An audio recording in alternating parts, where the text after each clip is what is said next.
and Hamas and their agenda, what would you have done differently than Biden did leading up to where we are today? Brian Mudd in for the great one, Mark Levin. After the terrorist organization Hamas brutally attacked Israel, there were thousands of people stranded in the war zone. Countries in Europe had planes rescuing their citizens almost immediately. But Joe Biden left Americans behind for over a week to fend for themselves. They were in an incredibly dangerous and harrowing situation, completely helpless, waiting for their country to come back for them. This is how much the current administration cares about its own citizens. Not at all. And of course, their allies of the media are doing their best to help spread their vile propaganda. And this is why a subscription to Blaze TV is more important than ever. It's the place to go to get the uncensored and unapologetic truth about what is really happening. So visit levintv.com, Levin TV.com. Become a subscriber so you can unlock everything Blaze TV has to offer. Do it now and you'll be able to try it for free for 7 days. That's levintv.com to sign up for your free 7-day trial to news and programming for people who love America. It all comes down to this. Welcome to Artesia Bulldog Football on AM 990 and 93.7 FM KSVP and online at ksvptv.com. Tonight, your Bulldogs bring their regular district season to a close as they face off against the Trojans of Mayfield High. Bulldog Football on KSVP AM and FM and at ksvptv.com is presented by Artesia Animal Clinic, Artesia Credit Union, Artesia Family Health Center and Presbyterian Medical Services, Artesia Ford Sales, Artesia General Hospital, Artesia Plumbing and Heating, Artesia Police Department, Big O Tires, Bob Reed Pest Control, Buckhorn Productions, LLC, Business Notions, Kane Electric Supply, Central Valley Electric, Cisco Equipment, Deans Incorporated, Devon Energy, Dooley's Auto Sales, Edge Safety, ENMU Portales and ENMU Roswell, Faith Baptist Church, Forest Tire, Guy Chevrolet, H&R Block of Artesia, Hermosa Church of Christ, HF Sinclair, Hawker & Sons, J&J Home Care, JS Ward, KFC of Artesia, LaFonda, Lois Oliver Real Estate, Moffin & Brown Dentistry, Pecos Valley Equipment, Pepsi, Pressure Services LLC, Primary Residential Mortgage, Richland Motors, Roger and Ramona Kilpatrick of Berkshire Hathaway Enchanted Lands, Roswell Seed Company, Smile Expressions, Southwest Printers, Sun Country Garden Center, Tate Branch of Artesia, Turpinning and Sons Mortuary, Trustmark Roofing, University of New Mexico, Wilbanks Trucking, and Sondy Stockton and State Farm of Artesia. Now, on to the action. Good evening, Bulldog fans. Joby Hodling here with Coach Jeremy Maupin on Friday night, home of world-famous. Good evening, Bulldog fans. Joby Hodling here with Coach Jeremy Maupin on Friday night, home of world-famous Bulldog Bowl. And, Coach, you guys coming off a great win last Friday night. Why don't you recap that game for the fans? Yes, sir. Yeah, I mean, I think it was, we wanted to come out and try to really dominate that game, and I thought our guys came out and played really well. All three facets of the game. We had a lot of good. I mean, definitely some things we still need to work on, but our offense was clicking really well. Nye had, I think, 6 touchdown passes. Of course, we called a little flip play a pass because he's flipping it forward, but had a big game. He's just a really good guy to have back there behind the center. Missing a couple guys, and some guys stepped into some new positions, and so that's always good to see there. We ran the ball consistently. I thought we moved the ball well all night. And then defensively, I mean, Philip Finley had 3 interceptions. Jesse Armandaris was hitting really well, caused a fumble, and then we recovered another fumble. I think Grant Johnson recovered both fumbles, I believe. And so just kind of a whole team effort and a good way to kind of bounce back from the week before and kind of give us some momentum going into this week. So now you're into the last week of the regular season. You guys have had your practices leading up to tonight's ball game. Talk about the preparation that went into Mayfield and just what the team is thinking right now as they're nearing the end of the regular season.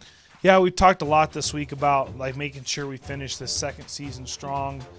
This is kind of the game that kind of propels us into the playoffs, and so we need to make sure that we come out and have a good showing and get ready to go. I think Mayfield's going to throw everything they have at us. They're fighting for kind of their seeding there. We are too, and so It just kind of comes down to us executing well this week. And so the big message has been kind of like focus on us and make sure that we're doing everything we can to have some momentum going forward. And I thought our guys responded well. I thought we had good practices. You know, we had kind of the threat of lightning on Tuesday with all the storms, and so we changed up how we practiced that day, and the guys were real flexible, and they came out and attacked that day. And, you know, another good practice Wednesday, Thursday, just kind of a really good week this week. And so we're excited about getting to play Friday night and play another quality opponent.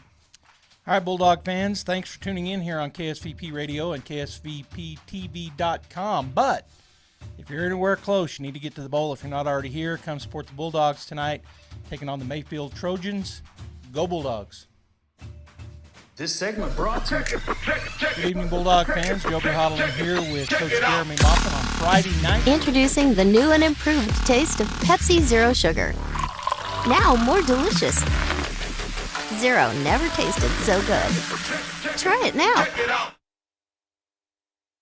Artesia General Hospital is here to help you take charge of your breast health. About 1 in 8 women in the U.S. will develop breast cancer. Understanding your family history and getting screened can help lower your risk and lead to early detection. They're pleased to offer advanced 3D mammography, providing increased early detection, more accurate results, and enhanced comfort. Don't wait. Request your mammogram today. Women over 40 don't need a physician's referral to schedule their annual screening. Visit artesiageneral.com/mammogram. Hey Artesia Bulldog fans, are you ready to unleash the spirit of victory this season? Tate Branch Auto Group is proud to stand alongside the Bulldogs as they charge onto the field, court, and track. Just like our commitment to delivering top-notch vehicles and service, your dedication and passion for the Bulldogs inspire us every day. Visit Tate Branch Auto Group today, either in person or online, because when it comes to supporting the Bulldogs, we're all in. Tate Branch Auto Group, revving up the Bulldog pride. Go Bulldogs! Cisco Equipment in Artesia is your local dealership for construction equipment, both for rental and purchase. We have a full service department and parts department to provide the equipment, parts, and service you rely on. With brands like Linkbelt, Hyundai, JCB, XCMG, and more, we want to be your primary choice for all of your equipment, sales, rentals, service, and parts. If you're looking for a specific part, come see us first. Cisco Equipment carries a solid line of new and used equipment for rent and for sale, including excavators, loaders, telehandlers, backhoes, skidsters, and more. We proudly serve southeastern New Mexico, and we offer multiple locations in Texas, so that no matter where your job is, we're here to help you get the job done. Stop in and see us today at 1706 South 1st Street, or give us a call at 575-748-1314. We look forward to earning your business. Cisco Equipment in Artesia, a proud supporter of your Artesia Bulldogs. October is National Cooperative Month, and as a Central Valley Electric Cooperative member, you are much more than just a customer. You're a co-op owner. At CVE, we are here to power your life so you can do all the things you need to grow.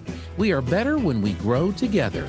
It's National Co-op Month, and CVE wants to thank our members for being the heart of the co-op. Thank you for being a co-op owner and a customer of Central Valley Electric Cooperative.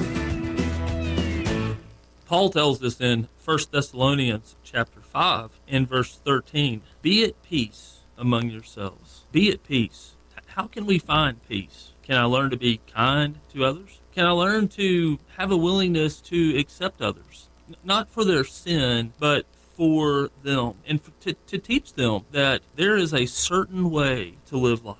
You know, Paul is coming to a new group of Christians, and he's saying, you know, we got to live differently. And that's what God is calling us to be. He's calling us to say, I want you to learn how to live at peace among yourselves.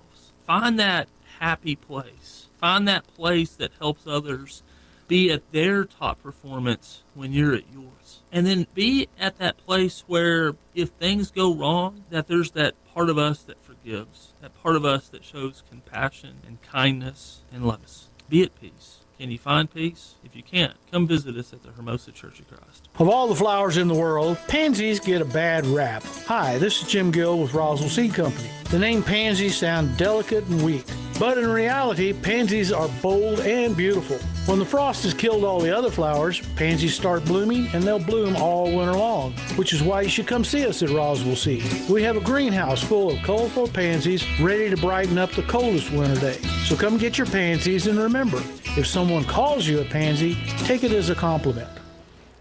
Artesia Plumbing, Heating, and Cooling, home-owned and operated for over 50 years, are here for all of your plumbing, heating, and cooling needs. Artesia Plumbing, Heating, and Cooling has the expertise to install residential, commercial, and industrial air conditioning units, including the conversion of evaporative coolers to refrigerated air systems. Cut cooling costs with high-efficiency Carrier units from Artesia Plumbing, Heating, and Cooling, your authorized Carrier dealer. Artesia Plumbing, Heating, and Cooling, a proud sponsor of Artesia Bulldogs and our community for over 50 years. Check it out. Introducing the new and improved taste of Pepsi Zero Sugar. Now more delicious. Zero never tasted so good. Try it now. Welcome back here to the pregame show. We got Mayfield coming up at the top of the hour on KSVPTV.com and, of course, here on KSVP Radio. Joined now by Coach Andy Lopez. He's the scout team coach this week. And, Coach, just an aside, welcome back here to the pregame show. We got Mayfield coming up at the top of the hour on KSVPTV.com and, of course, here on KSVP Radio. Joined now by Coach Andy Lopez. He's the scout team coach this week. And, Coach, just an aside, I'm gonna say something here. I was talking to my son, who you played with in high school. Josh and you were teammates. He was the quarterback. You were the tailback. And I told him, or the fullback. I said, make sure you watch this week because it might be Andy. I had no idea that it was going to be you. But anyway, so just an aside. These guys, state champs in 2010, sure we're proud of them then and proud of you now. All right, Coach, let's talk about Mayfield. They're coming in tonight. They're going to be throwing everything they can at you guys. They want to get a positioning for seeding, as Coach Jeremy Maupin had talked about earlier. Talk about their defense and what you guys are expecting to see them come out and do. And you can talk some about their size and speed as well. As far as on their defense, they're kind of like every other Cruces team. They kind of like to do some man stuff. It's going to look kind of like a soft shell, but it's going to end up being a lot of man looks. They do got some size. They got their secondary is actually very athletic. Their two corners and their two safeties are real lanky guys that can run a little bit, especially one of their corners is also one of their best receivers, and then one of their DNs is also their other really good receiver. They like to get the ball out there a lot too. Decent size, but they got a good amount of speed. How about their front? What are we expecting to see them in their front, on the front seven? So that one of their wideouts is actually one of their front seven guys. I would say probably about averaging like 230 to 240 with the big boys, and the backers can kind of vary. Not overly huge, but decent sized kids, I'd say. And then what do you guys expect? A lot of stunts, or they got 3 down linemen, 4? I mean, how are they going to look that way?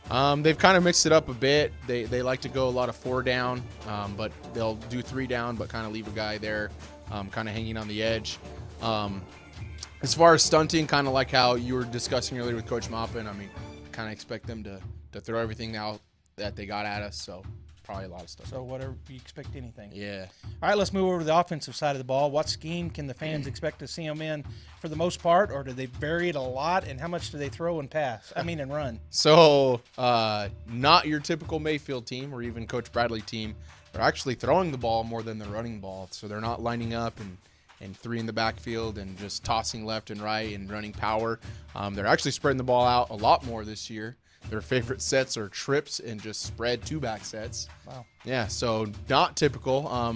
They're about 55-45 still with pass to run, but I mean, it's crazy considering the things that he's done in the past with the run game. So expect him to come out throwing the ball and probably running the quarterback. Okay. And then as far as their special teams go, anything unique there? Or do we see them coming out and just running kind of straight type of special teams? Honestly, we see them kind of throwing everything out at us on special teams, probably going to come out on an onside. They've been successful kicking onsides, not this last game, but a couple times in some of their previous games. They do like that little huddle, and then they'll kick sometimes from that huddle and spread out and then kind of squib it to you or try to get it off someone off the front line. So as far as their kickoff unit, we're expecting some kind of gadget play. But besides that, they're pretty straightforward. They don't really do anything special. They just try to get the ball into number 3 or 33's hands and see what they can do. All right, Bulldog fans, coming up here on the pregame show, we got some player interviews, and then, of course, at the top of the hour, Robbie Ballou and I will have the call. If you're not already at the bowl, come on, it's not too late. Go Bulldogs. Check it out. Introducing the new and improved taste of Pepsi Zero Sugar. Now more delicious. Zero never tasted so good. Try it now. LaFonda Restaurant only uses fresh ingredients, and our portions will fill you up. The October margarita of the month is blood orange. $5 all month long. The best way to get ready for Halloween at LaFonda Restaurant in downtown Artesia.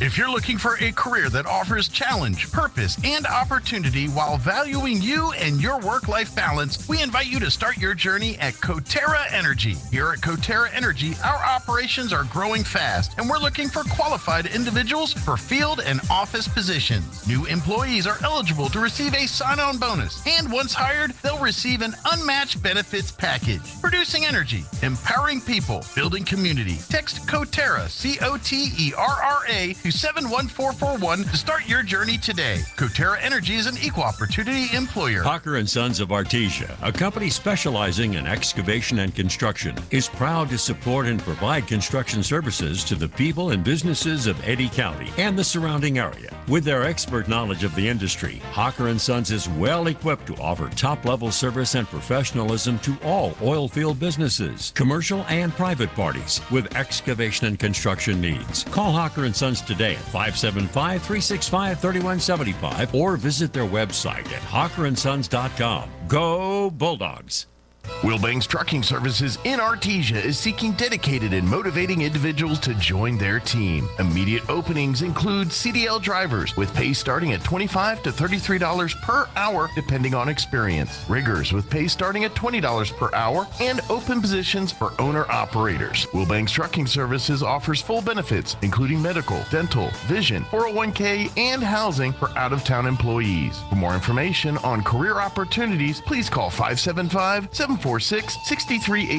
or online at wilbanks.us. Wilbanks Trucking Services is an equal opportunity employer. At Richland Motors, it's never been easier to sell or trade your current car, truck, or SUV for a newer model to hit the road in. Even if you don't purchase from Richland, they want to buy your vehicle for top dollar. But if you do buy from Richland, don't forget, they're the home of the powertrain warranty for life. That's a whole lot of confidence for you. See Richland for details. 2nd and Sycamore and 1309 Southeast Main.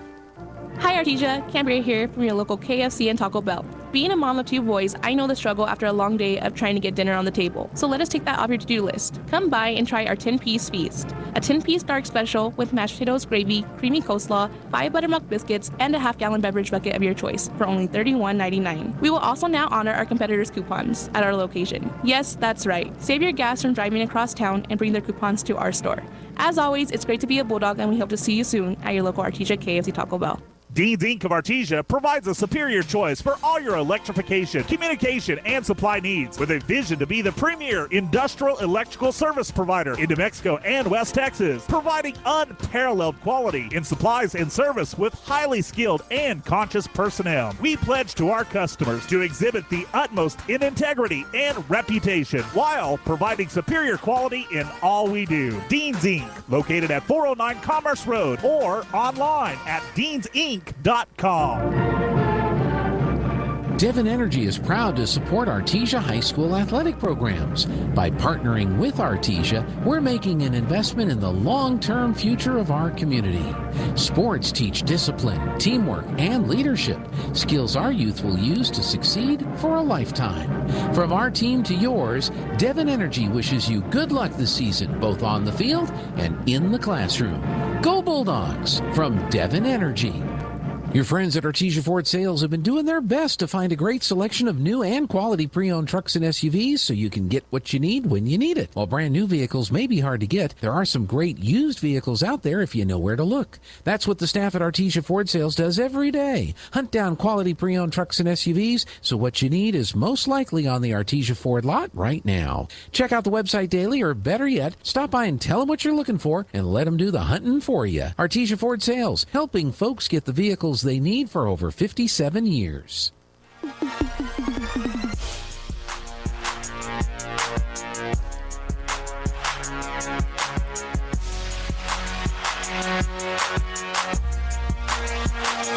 This segment brought to you by Artesia Ford.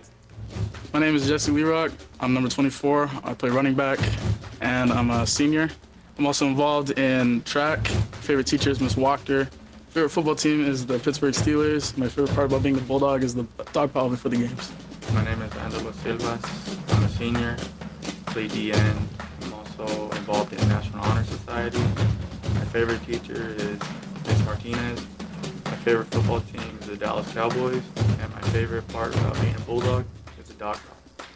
My name is Jeremiah Chavez. My number is 37. I'm a senior. I play DB. I'm also involved in track. Welcome back here to the pregame show. We got Mayfield coming up at the top of the hour on KS.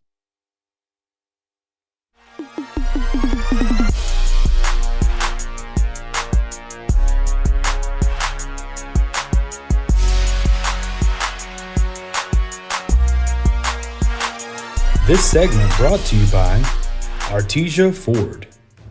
My name is Jesse Lerock. I'm number 24. I play running back, and I'm a senior. I'm also involved in track. Favorite teacher is Miss Walker.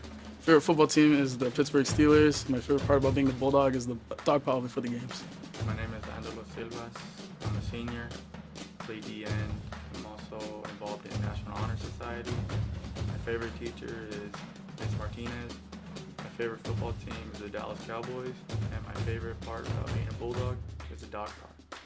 My name is Jeremiah Chavez. My number is 37. I'm a senior. I play DB. I'm also involved in track. My favorite teacher is Miss Walker. My favorite football team is the Green Bay Packers. My favorite part about being a Bulldog is the dog pile. My name is Caden Zuniga. I'm number 40. I'm a senior. I play linebacker. My favorite teacher is Miss Burnett. My favorite football team is the Broncos. My favorite part about being a Bulldog is the dog pile. My name is Cisco Kaleo. I'm number 58. I'm a senior. I play defensive end. I'm also involved in track. My favorite teacher is Coach Williams. My favorite football team is the Seahawks. And my favorite part about being a Bulldog is the tradition. My name is Adrian Ramirez. I'm number 63. I'm a senior. I play right tackle. My favorite teacher is Coach Bickle. My favorite football team is the Broncos. My favorite part of being a Bulldog is the traditions. My name is Troy Tomsick. I'm number 74. I'm a senior. I play O-line. I'm involved in all season. My favorite teacher is Coach Mr. Taylor. My favorite football team is the Carolina Panthers. My favorite part about being a Bulldog is the dog pile. My name is Daniel Aguilar. I'm a senior. I'm an O-lineman. I'm also involved in wrestling. My favorite teacher is Coach Anamia, and my favorite football team is the Dallas Cowboys. My favorite part about being a Bulldog is the dog pile.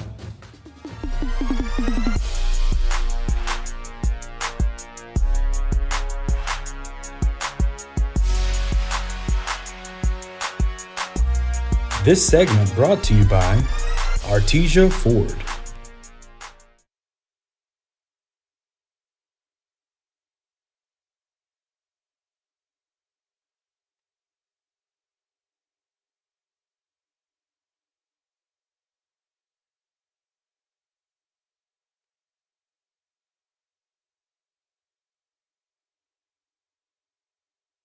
And make no payments until after the holidays. Only at Guy Chevrolet Company in Artesia or shop online at guychevy.com. GM Financial Financing for well-qualified buyers must take delivery by 10/31/23. Forest Tire, mile after mile, we've been with you for almost 80 years.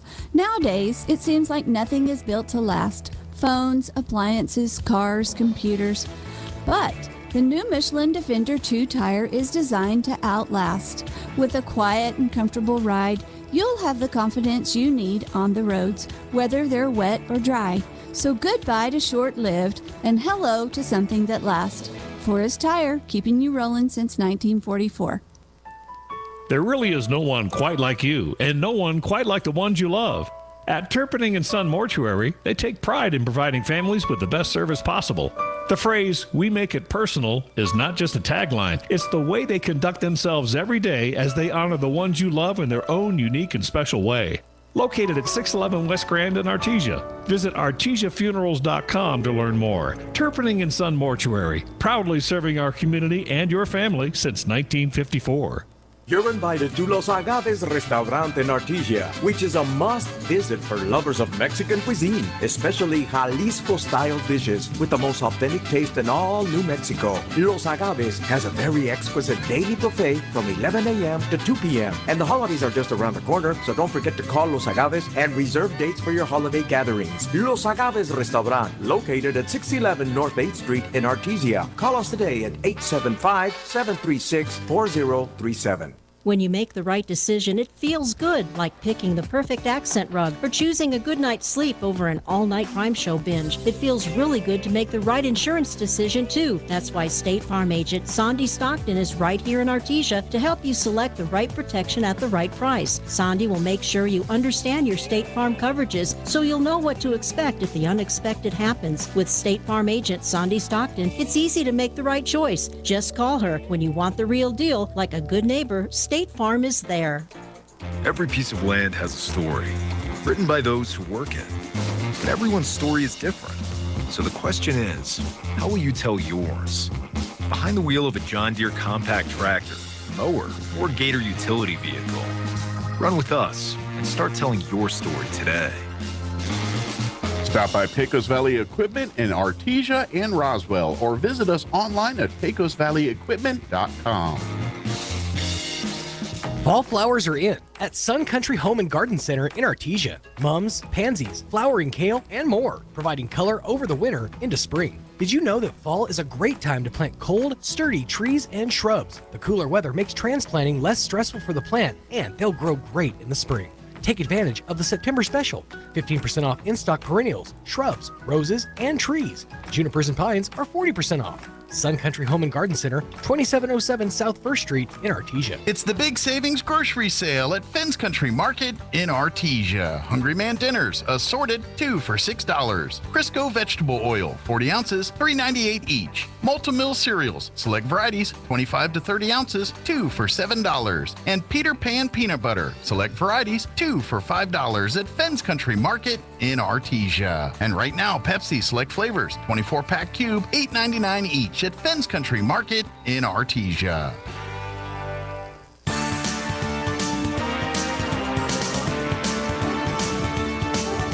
Good evening, Bulldog fans, and welcome to World Famous Bulldog Bowl on Friday night. That's where we want to be. Friday Night Lights. Robbie Ballou is joining me. This is Joby Hodling, and we're here on KSVPTV.com, KSVP Radio. And Robbie, this is here come the Bulldogs, but this is going to be the last game of the season, regular season, for the Artesia Bulldogs, and the Mayfield Trojans comes down. Yeah, tonight we got the last district game, as you said, not just that, but, well, that's what you said. So we coming in tonight, all across the state of New Mexico, right, the last district games that are happening here at District 4 5A, the visiting Mayfield Trojans against the Artesia Bulldogs, and the Bulldogs don't have as rich a history against them, Joby, as we do against Roswell High or Goddard. But we do go back a ways. The Trojans began playing football in 1965. They became the second high school in Las Cruces with Las Cruces High School. But Artesia and Mayfield have played 10 times since then, and the last 2 as district foes as they came into our district. The overall series stands with Artesia having won 7 games, and the Trojans have won 3 of those 10. An interesting memory out there, that floated around this week. It comes out every time we play Mayfield. In 1974, the coach of the Trojans, Clem Mancini, he referred to Artesia in the newspaper at that time as Mayberry, and referring to the TV show Andy Griffith Show, and meant it as an insult, and that they were going to come to Mayberry and pick some oranges because we are orange. So that didn't sit well with the coaches and players in 1974, and they came out and beat Mayfield 26-6. And as some of the guys that played in that game sent them home with their tail between their legs in 1974. So it goes back to around that time. Mayfield comes in tonight, 4-5 on the year, 0-2 in district. They've scored 212 points this year, averaging 24 points a game. They've also allowed 211 points this year, and that's 24 points a game. So scoring 24, but allowing 24. Artesia comes in 8-1 on the year, 1-1 in district. They've scored 397 points. We are averaging 44 points a game while giving up 116 this year, so we're giving up an average of 13 points a game. Artesia comes in ranked number 2 in MaxRep rankings, while Mayfield's ranked number 9 right now. Last year, the Bulldogs defeated Mayfield. We were there in Mayfield, 35-0. So the Trojans are coming here tonight. And really, Joby, we talked about before we came on the air, they have nothing to lose tonight. No, they want to get the win. They want to try to get a better seeding. If they were able to beat the Artesia Bulldogs, that's what would happen. We would be 1-2, and they would be 1-2. I don't think it would upset our seeding too much, but it would definitely improve theirs if they can beat the number 2 ranked team in the state. And I'm watching the clock. It's down to 1:42 after the 3 minutes was put on, and Mayfield has yet to come out. Finally, now they're coming out. So the Bulldogs are down there ready to go. The kickoff return team was on the field. The Bulldogs already did the dog pile. They've already cleaned everything up. They're waiting to go. Down to 1:25 now, and Mayfield's not even made it to the ramp yet. Well, we talk about this. Not really on the air that I remember, maybe sometimes, but how you come into Bulldog Bowl and it's an intimidating place to come in and play. And so a lot of coaches, there's gamesmanship there. They'll try to stay in there till the Bulldogs come out, till the dog pile happens, and till we do our thing. A lot of coaches, when they do have their team out, they'll have them facing them, doing something with them while we're doing the dog pile, and all of that's going on. And, thousands of fans are cheering for the Bulldogs. So it just makes me wonder there if he just kept them up there till all that was over. Yeah, probably so. But, boy, they're pushing it because I think these refs will give them a penalty. Yeah. I mean, they'll give them a delay of game because they're not even on the field yet. They're going to have to come straight out of their huddle and get on the field. Boy, and they didn't bring a lot of players. I'm going to say maybe 50. I counted 32 just now. All right, so I was way over. Well, they're coming down in twos. That's how I was counting. Yeah. And so traveling squad.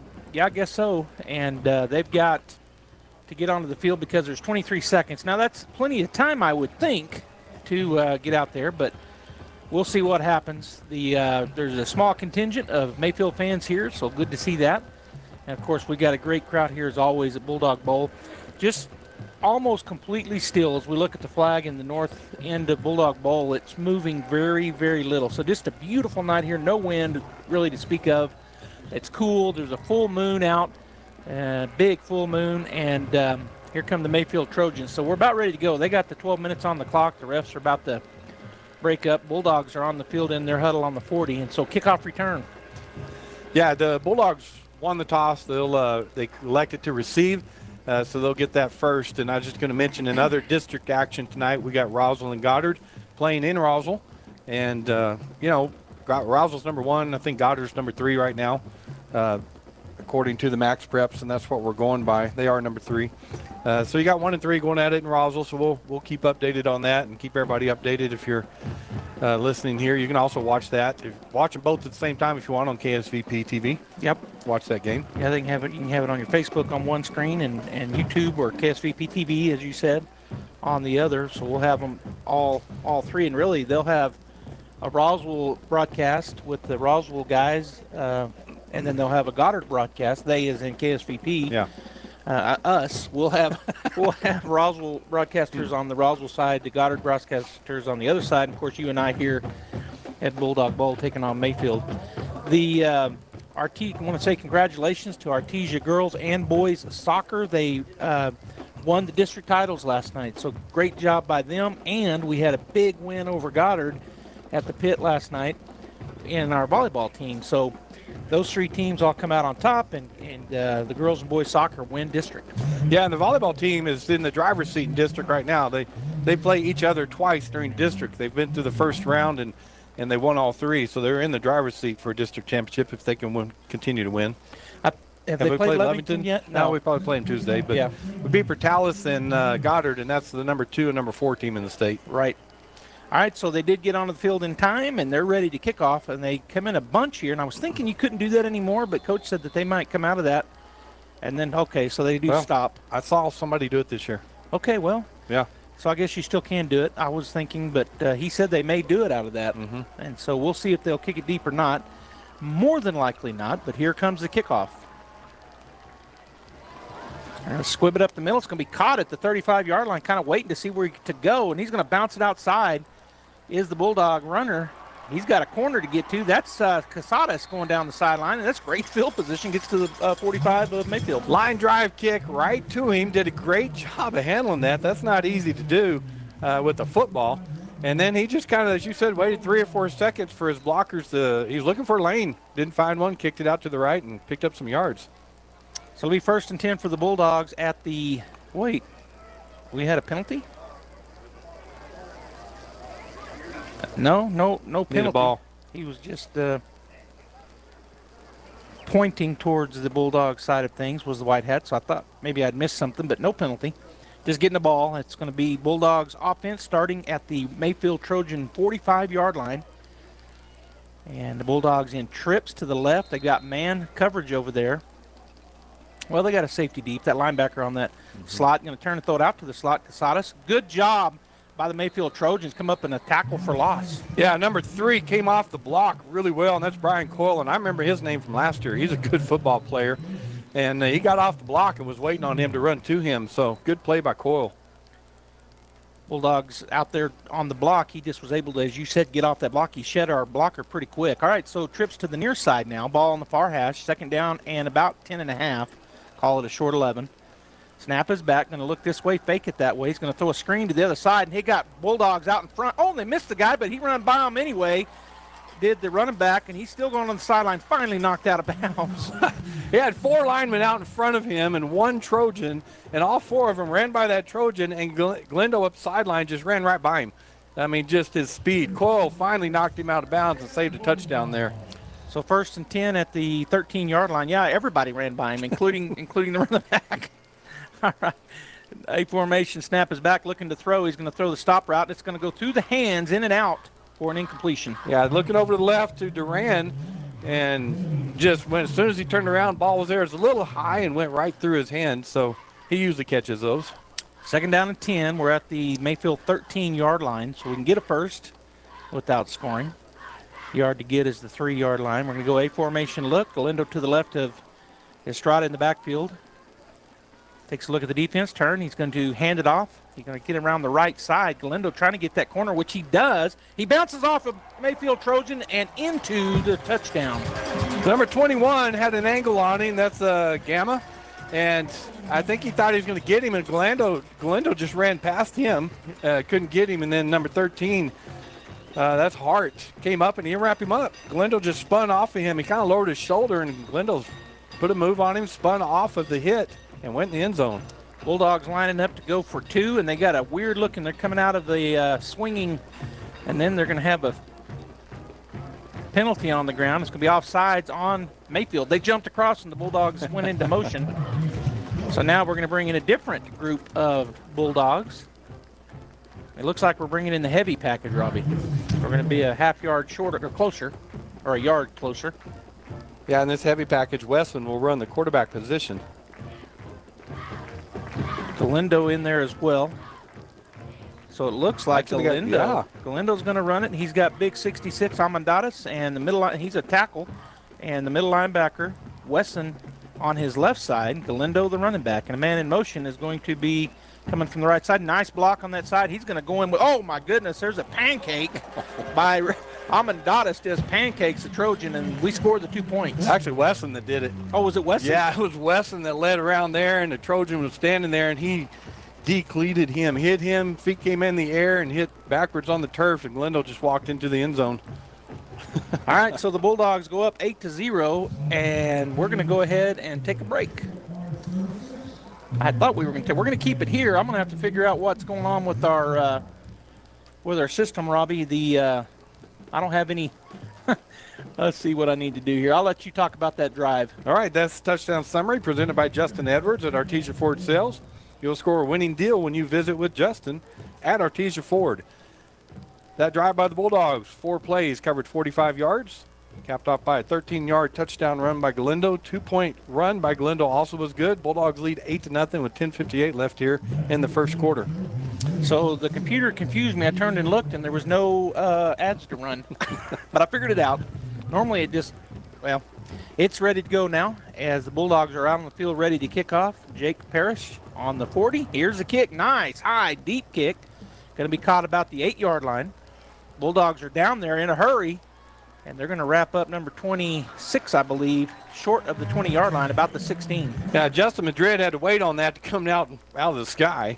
And when he did, he headed towards the middle of the field. But number 77, Marco Soto, was there for the Bulldogs, wrapped him up, and took him to the turf. All right, the quarterback's a junior. He's Luke Lennon. He wears number 11. Anthony Nevadas is the running back wearing number 12. And I forgot to go through the starting offense and defense for the Bulldogs and Trojans. I'll try to get those in this series for the reverse offense, Trojans offense and Bulldogs defense.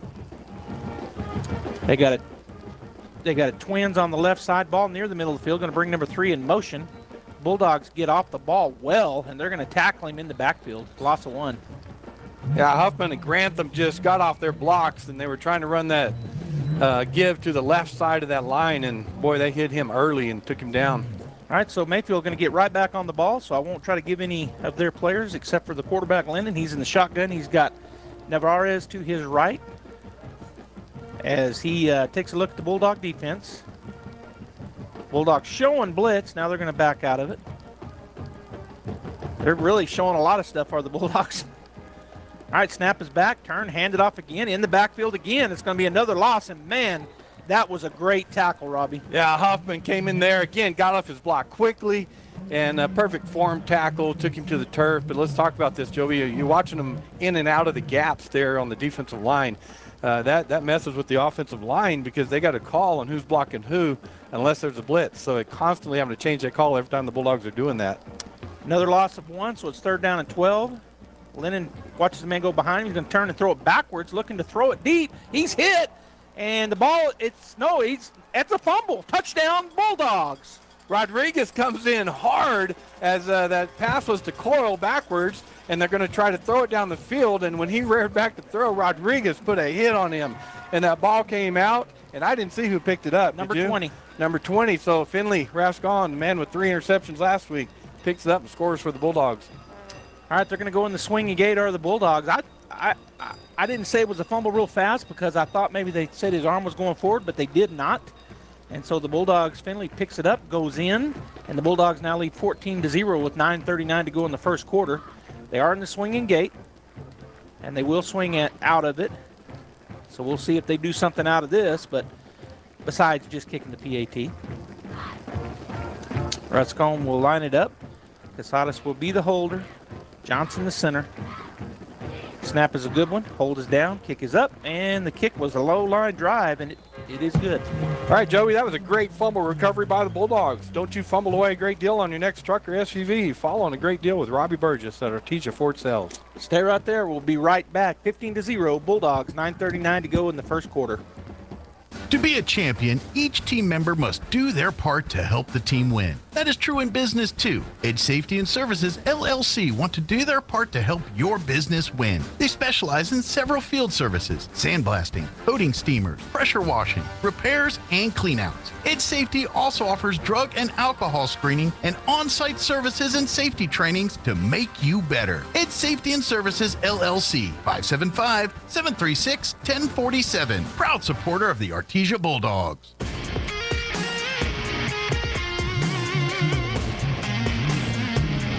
Welcome back to the Bulldog Bowl. That's touchdown summary brought to you by Justin Edwards as Finley Rascon picked up the fumble and went in to score. Don't miss your deal at Artesia Ford Stills. You'll score a winning deal when you visit Justin. All right, here's a kick. Boy, it's a high pop fly, and a good job catching it there by number 80, and he's going to be tackled after he picks up maybe 2 yards. 88. Yeah, that's why I was making sure I had the number right. Marcus Castile, just a pop fly over here short on the left side. He had to wait for it. As soon as he did, he made one Bulldog miss, but then the rest of the team came and made the tackle.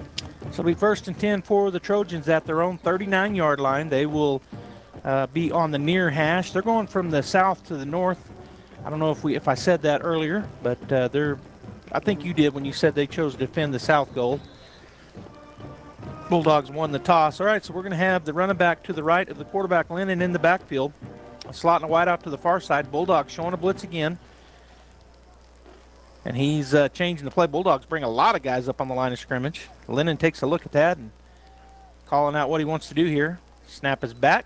Turn and hand it off. Bulldogs are right there. Boy, another great job by Bulldogs defense. Yeah, that's Huffman again from the other side. Number 49 for the Bulldogs. So far, just nobody can block him right now. There's other ones in there, but he's the one getting there first. And great hit, great tackle, and just real quick, it's a base 4-3 but the Bulldogs are modifying that thing and really confusing the Mayfield line right now. That's a loss of 1. That's a third tackle for loss. Actually, well, the third, because the other one was a fumble. Lennon takes a snap, turns, hands it off again, and the Bulldogs are there again, but he does struggle forward and pick up the 1 yard they had lost. Grantham and Huffman in there again for the Bulldogs. So what's happening, right? We're bringing our linebackers and they're blitzing. They got 5 linemen, and we got about 6 to 7 guys coming through there, so somebody's free. You know what? He just got back to the line of scrimmage. I thought he got forward momentum enough to pick up that yard, but he did not. So it's 3rd down and 11 for the Trojans. They're going to go empty backfield. Lennon in the backfield by himself. They got trips to the far side, which is the wide side. Twins to the near side. Bulldogs defense modified a little bit here with 2 down linemen and 1 on the end, but they're showing a blitz. Lennon looked like he changed the play again. Snap is back. Bulldogs do just rush 4. He's going to step up into the pocket. He's running. He was hit hard by Rodriguez. Picks up about 6. It'll be 4th down. Quarterback run all the way on that. Just cleared out in the empty set. He took off immediately. Good hit by Rodriguez. Held him short. So 4th and 4. 4th and 4. The ball on near the near hash. Looks like they're going to go ahead and go for it. So the Bulldog defense stays on the field as Lennon has his running back to his right in Nevadas. I did see him quick kick this. So they might do it. So they might see a quick here. He is a little deeper than he has been in the shotgun. Trying to draw the Bulldogs offside. They do not move. Now he takes a look over at the coaches. Play clock down to 3, 2, 1. He is going to quick kick it. Gets it away. That's a good kick. Of course, the Bulldogs had no one back, but it takes a Bulldog bounce. And so the Bulldogs will take over on the 25. The ball just didn't quite turn over. If it would have been down inside the 10, but it just took a sideways bounce. Sorry, I didn't know if we're going to break or not, so I was waiting to see if you were leading into that. Quick kick's effective if you don't put anybody back. So it's a choice that you have to make, and the Bulldogs didn't. So good job by the Trojans, but great job by the Bulldog defense. Yeah, they didn't jump off sides. I mean, they did a good job holding them, and that quarterback draw was effective, but they didn't get enough yards. They tried to go no-go, and the Bulldogs' defensive line did not move. Snap is back, turn, fake the handoff, throw it over here to Seiss. He's got blockers in front of him. He's going to get out to about the 37-yard line as he runs over a Trojan. Yeah, Seiss on that outside wide receiver on the right. He comes back towards the quarterback, Estrada, gets the ball, gets blocks from receivers and linemen out there, picks up the yards before Spencer Hart makes the tackle. Good pickup of 12. It'll be 1st and 10 at their own 38-yard line. Snap is back. Estrada looking to throw. Going to throw the simple out route to Seiss. He's going to try to run away from one Trojan, and then he's tackled at about the 49-yard line and pickup of 11. So good route by Seiss. There's a hole right there, and Estrada hit him quickly before Elias Gamma come and made that tackle. Bulldogs right back on the line of scrimmage.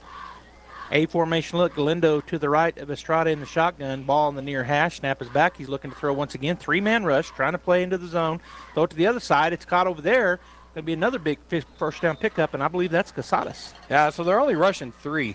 So Estrada has all day to throw. They're trying to drop 8 into coverage to handle the routes of the Bulldogs, but the Bulldogs are finding the zones, the open zones inside that zone coverage. So pickup of about 15. It'll be 1st and 10 at the 36-yard line. A formation. Galindo to the left of Estrada. Snap is back, looking to throw again. 3-man rush, plenty of time. Going to step into one. He's got a man deep. And that's a touchdown, Artesia Bulldogs. That's Duran. He lined up on that left wide receiver, ran a post route across the middle, and with his speed, nobody else ran deep, so it's one-on-one against number 33 for the Mayfield Trojans in Salcedo, and he just got about 3 steps on him. Perfect throw by Estrada. So the Bulldogs go up 21-0 with 6:29 to go here in the first quarter. They're in their swinging gate. And is that a different center? I think it is. 48. So normally we have 11 there, Johnson. Cody, 42. Oh, is it Cody Johnson? Cody Johnson. Oh, okay. But this is 48. Usherwood. Lined up in the regular. Looked like they were offsides, but they weren't. And that ball, does it get over? It does. A line drive that just barely escapes over the crossbeam. All right, we'll take another break here from Artesia Animal Clinic. It's 22-0 Bulldogs with 6:29 to go in the first quarter. Sometimes that dog barking is an Artesia Bulldog preparing for victory. Most of the time, however, it's probably just the family pet asking for attention. Artesia Animal Clinic provides a full range of services for just about any size pet or animal. Our new clinic has been expanded to provide better quality of care, including an in-house laboratory, radiology, surgery, herd health, and more. So the next time your pet looks like they could use some extra care, come by Artesia Animal Clinic in our newly remodeled and expanded facility at 110 West Mahone Drive.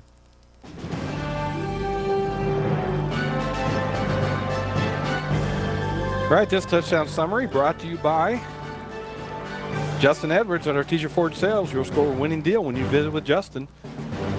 Again, that drive by the Bulldogs, 4 plays, 75 yards, 36-yard touchdown pass to Estrada, from Estrada to Duran. The kick was good by Finley. The Artesia Bulldogs lead 22-0 with 6:29 in the first quarter. And Joby, we've got an update on Roswell Goddard. Roswell 7, Goddard 0 in the first quarter. Here's the kick from Jake Parrish. Deep, high kick. It's going to be fielded at the 10-yard line. Oh, and he fumbled it, but he bounces right back to him. Bulldogs were there. He breaks that first wave, but then he gets hit by the second wave and driven backwards, so it'll be out at the 16. Yeah, that's tough. Boy, it's so high up there. He waited a long time for it. And then when it finally came down, hit him right in the breadbasket, and that's Jeffrey Dominguez. Hit the ground and bounced right back to him. Picked it up and started going. Yeah, that was fortuitous bounce because a football can go a lot of ways when it bounces, but that bounced, and if it would have been trouble, but it bounced right back to him. Well, and he did a good job because 2 Bulldogs were right there, and he made them miss. He broke 1 tackle, and the other guy missed him, and before number 38 for the Bulldogs, Miguel Soto came in and was the first one there to make the tackle. So they'll start at that's holding against, I missed that penalty. I didn't even see a flag anywhere, but there was a holding against the Trojans, so it'll put them back inside the 10-yard line at about their 7.5, so we'll call it the 8. 6:21 to go in the first quarter. 22-0 Bulldogs. Lennon going to line up in the shotgun. He's got Alvarez to his right. They got a wide receiver on both sides this time. 2 backs up in front. Split. And he tried to see if the Bulldogs would jump there, and then he takes a look over at his sideline. He's changing the play based on what he was told by the coaches, I suppose. So those 2 running backs that are up are kind of between the guard and the tackle on either side. Snap is back. He's going to look to throw the ball. Going deep. Bulldogs are there, and it's going to be tipped away. Great job down there, Robbie, on man-to-man coverage. That's a great job by Finley. He's running step for step with number 3, Coyle, and that ball was a good thrown ball, and right at the last minute, Finley got his head around. He saw the ball, reached up with a hand, and just knocked it away. So great job by Finley. That brings up 2nd and 10 on the incompletion. They're going to stay right up on no huddle. They're going to stay up on the ball. Similar look. They've spread out a little bit on their 2 backs that are up in front of the quarterback. A wide receiver on either side.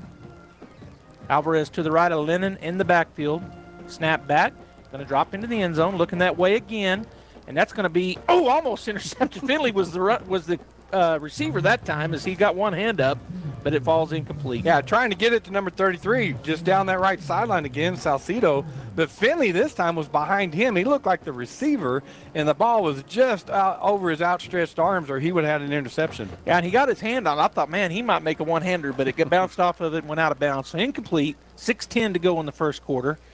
Slot and a wide out on either side, backs up on the tackles, and the running back Alvarez to the right of the quarterback Lennon in the shotgun. Bulldogs showing a corner blitz. They do come. They're going to hand it off up the middle. He'll pick up about 4 yards. It'll be 4th down and 6. Just a straight up the middle give to Nevares, and Wesson from the middle linebacker just broke in there and hit him for the tackle. So good job by Wesson. So they're bringing out their punting unit this time. Won't be it'll be a regular punt look. So back goes Almendares for the Bulldogs. 5:46 and counting here in the first quarter. 4th down and 6. And the ball is at the 11-yard line. So the Bulldogs may come after this, and it looks like they're going to me. They've blocked 4 punts, I think, this year. Have the Bulldogs. So we're waiting on the snap. Snap is back. Here they come. They did block it. The hand was on it on the left side. It's going to go sideways. Can they get to him, pick it up, and scoop it up and go? He does. And he gets knocked out of bounds. It'll be 1st and 10 inside the 10 at the 5. There was a lot of Bulldogs that got back there. I think it was Johnson that got a hand on that, or Rodriguez, one of those 2. And then it went over, and you said, went over the sideline and kind of sat there. Finley went over and picked it up and got knocked out. But great job by the punt return team for the Bulldogs. They had 9 guys on the line of scrimmage, Joby. Yeah, it looked like they were tentative, like, can we pick that up and run with it? Yeah. But he did, and he got about 6 yards. All right, so the Bulldog offense back on the field. A formation look, the ball on the far hash. Galindo to the right of Estrada in the shotgun. And they're bringing everybody up. No man coverage here for the turn. Handed off right up the middle goes Galindo, and he's going to be tackled after a pickup of about 1. Yeah, good tackle by Bobby Herrera for the Mayfield Trojans as Galindo looked like he had a lane, and he came in there and got him around the legs. Good tackle. So it'll be second and goal at the Mayfield Trojan 4-yard line as the Bulldogs will get in the huddle this time. Again, staying in that A formation look. Ball near the far hash. Galindo to the right of Estrada. 4:46 and counting here in the first quarter. Snap is back. Turn. Hand it off again. Galindo's in for the touchdown. I don't think he got touched. Great blocking. No, he didn't. Straight up the middle. Great job by the offensive line. They sealed their guys and came off on the linebacker that time. Herrera is a middle linebacker, and he came free last time. This time he didn't because the lineman went out and blocked him. So 28-0, 4:41 to go in the first quarter. Bulldogs in the swinging gate. Let's see if they run something out of this, and they usually bring a man in motion. And they do, and now they'll swing into the normal PAT look. Okay. So ready for the snap is Casadas. Snap is back. It was a good snap. Kick is up, and the kick is good. So with 4:41 to go in the first quarter, 29-0 Bulldogs. Update from Roswell. Roswell high 14, Goddard 0 still in the first quarter. We'll be right back. Bulldog football on KSVP Radio and KSVPTV.com. H&R Block of Artesia is proud to be a member of the community and a sponsor of Artesia Bulldog Sports. At H&R Block, tax time is all the time. They offer year-round assistance for personal or business needs. From simple tax questions to bookkeeping, payroll services, and more. You can trust the team at H&R Block to be there when you need them most. Stop by 502 West Texas Suite A in Artesia or call 746-3456 to schedule an appointment. H&R Block, proud to support Bulldog Sports. Se habla español. This touchdown summary presented by Perry Connor at Artesia Ford Sales. If you'll score a winning deal, go see Perry at Artesia Ford. That drive took 2 plays for the Artesia Bulldogs, covered 5 yards. Galindo ran it 4 yards in for the touchdown. Kick was good by Finley. Artesia Bulldogs 29, Mayfield Trojans 0. 4:41 left in the first quarter. Here's the kick from Parrish. He's going to kick it deep once again. It's going to be fielded on the 2 of them trying to get it. One of them does, 29, at the 6-yard line. As soon as he gets to, and he breaks a tackle. Bulldogs had him. He's still on his feet running to the 40, to the 45, and then the turf got him. But what a great run back by number 29. That's Jeffrey Dominguez, and I'm going to tell you, Joby, I'm watching it, and number 77 for the Bulldogs, Soto, came in, hit him hard, and I quit watching. And then you're like, he's still going. So I had to pick him back up. But great job by Dominguez. Yeah, gets all the way to the 50-yard line, and just got the turf toe was what got him down. I mean, we had guys there to try to get him, but what a great return there. He broke a tackle and then went through 2 other arm tackles, and we don't see that very often from the Bulldogs on that kickoff return on that kickoff team. So good job there. All right, empty backfield. Well, he's going to bring number 12. Nevada's back into the backfield with him, 45 on late. So they're going to have those 2 running backs kind of up on the tackles, split in front of the quarterback. Kind of a triangle look almost. Mm-hmm. But Nevada's is to the right of Lennon in the backfield. Ball on the 50, on the near hash. Snap is back. He's going to drop the throw. Bulldogs bring the house, going it deep, and we got him covered perfectly. And that is intercepted by David. Is that David Watkins? Hammond. Yeah, it's David Hammond. He did a great job over on the left side. They're trying to go deep, trying to get something going here. And Xavier Ochoa just streaking down that sideline for the Trojans with David step for step. And man, Ochoa had to become the defender. The ball was right there, and I didn't think David could do that, and he did. Ochoa defended that well, but David had great hands. Yeah, he turned into the receiver, and you said the receiver defended it well. Yeah.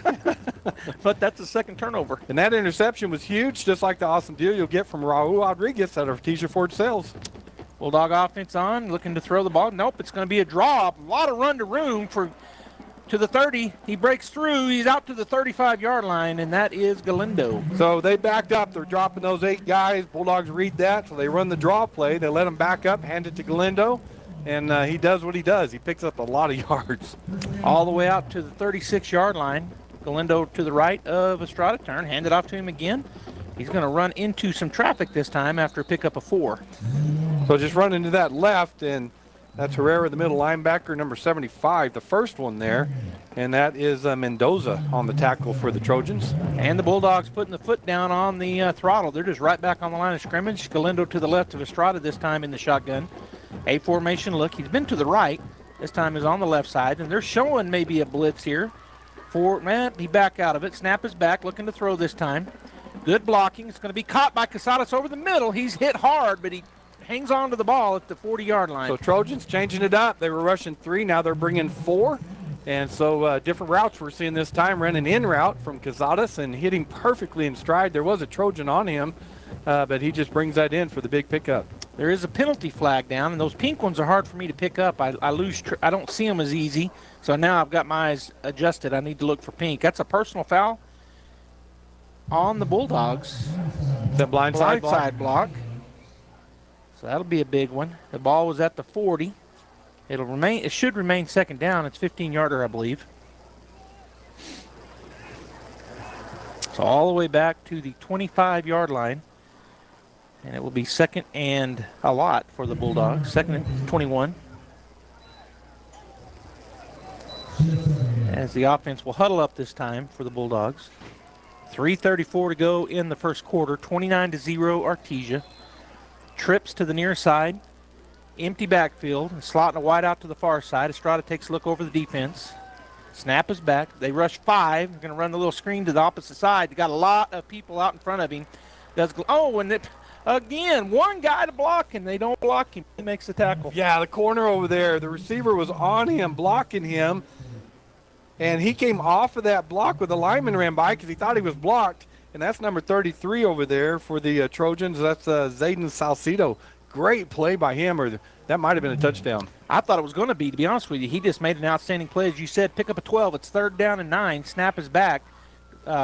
Estrada rolling this way, looking. He's going to throw it. That's going to be caught, and that's a first down pickup of about 14 yards. Bulldogs run the flood route over here. 3 receivers, 1 shallow, 1 medium, 1 deep. They only have 2 defenders. Casadas open in that middle zone there. Number 13 comes up, puts a big hit on him, Spencer Hart. All right, back to the normal A formation look. Galindo to the left of Estrada in the shotgun. Ball in the near hash. Going in motion is Kahn. Going to pitch it to him. So that's a forward pass. He will bounce outside, and another good job by the Mayfield defenses. They got off those blocks and make the tackle. Yeah, Coyle's being blocked by Diego Lopez out there, but it's a long block because that play takes a long time. And as soon as he needed to, Coyle just got off of Lopez's block and made the tackle. So a loss on the play. It'll be 2nd down and 11 at the Bulldog 49-yard line. A formation look once again. Galindo to the left of Estrada in the shotgun. 2:13 and counting here in the first quarter as he awaits the snap. Snap is back. Rush 3. He's going to step away from traffic. Does Estrada. And he makes the man miss. He's looking down the field. It's going to be caught. And that should be a first down pickup. It is a pickup of about 12 actually. So really difficult to defend. Estrada, the first read wasn't there, second, so he rolls to his right and had a Trojan coming. He just sets him up, and then he goes around him. And Seiss and the receivers are working their way back to him and found Seiss on the sideline. And Seiss did a really good job planting his feet and catching that as he goes out of bounds. A formation look, ball in the near hash. Galindo to the right, and the snap is back, and hand it off to Galindo. Up the middle he goes. He runs right by several guys, makes another man miss, runs to an arm tackle, and this is going to be a touchdown. Artesia, that's a 39-yard rush for Galindo on the draw. And I don't think you can mimic that on film, right? You just don't understand the speed and the quickness of Galindo. The line obviously did a great job. There was a pile he had to go around because some of the linemen had their guys on the ground, and then he just kept making guys miss. Coach Maupin not happy with something, and I think I know what it is, but I won't speculate. But the Bulldogs score 35-0 in the swinging gate. They are right now. 1:43 to go in the first quarter, and man in motion. Now they're going to swing out of it.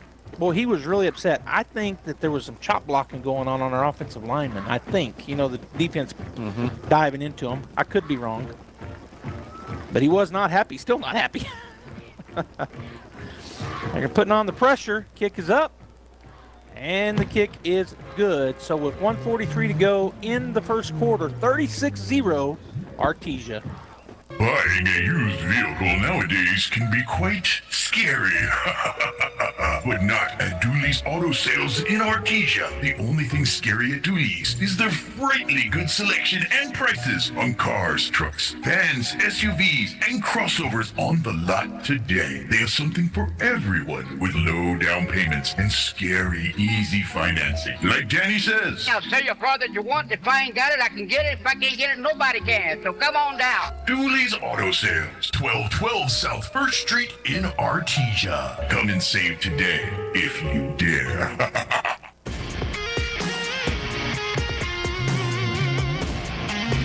This touchdown summary brought to you by Robbie Burgess at Artesia Ford Sales. Go score a winning deal when you visit with Robbie at Artesia Ford. That Artesia drive, 8 plays, covered 88 yards. Estrada, 39-yard touchdown run by Galindo. Number 39 was there, so I said Estrada. Kick was good by Finley. Artesia leads 36-0 with 1:43 left here in the first period, and it will be a running clock. High kick going to be fielded at the 11. And the Bulldogs chasing him, and they will wrap him up. He's still fighting forward. A lot of fighting, that young man. Going to get out to the 24-yard line. And that's why they have him back there. Jeffrey Dominguez again catches that kick, goes to the right.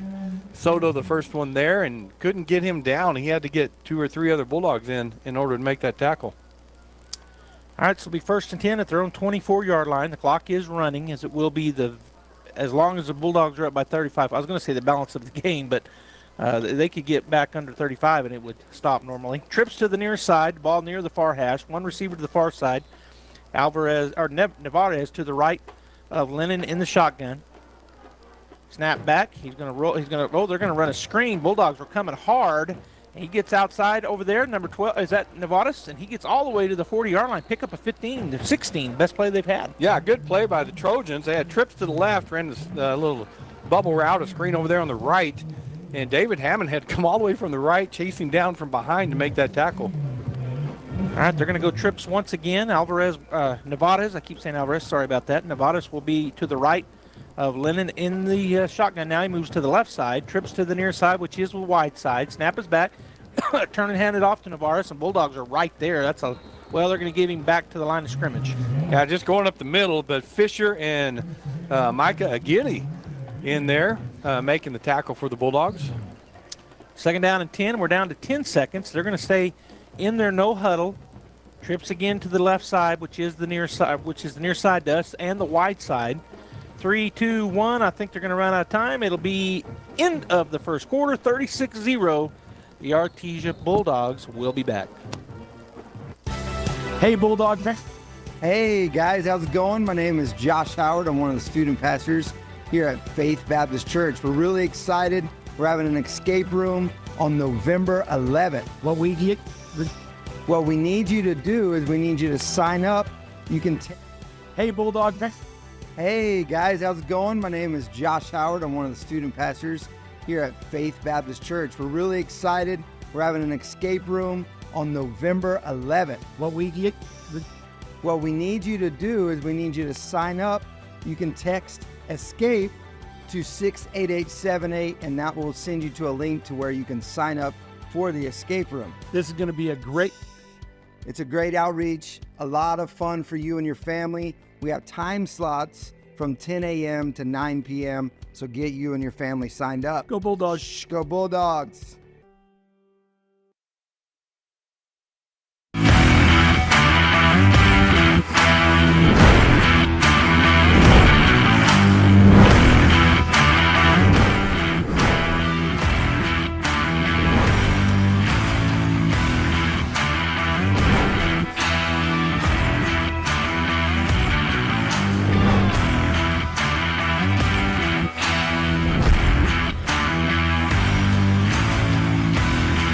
To his right, snap is back, going to turn, fake the handoff. Bulldogs bringing pressure, gets it away, and that's going to be bounced underneath the intended receiver, incomplete.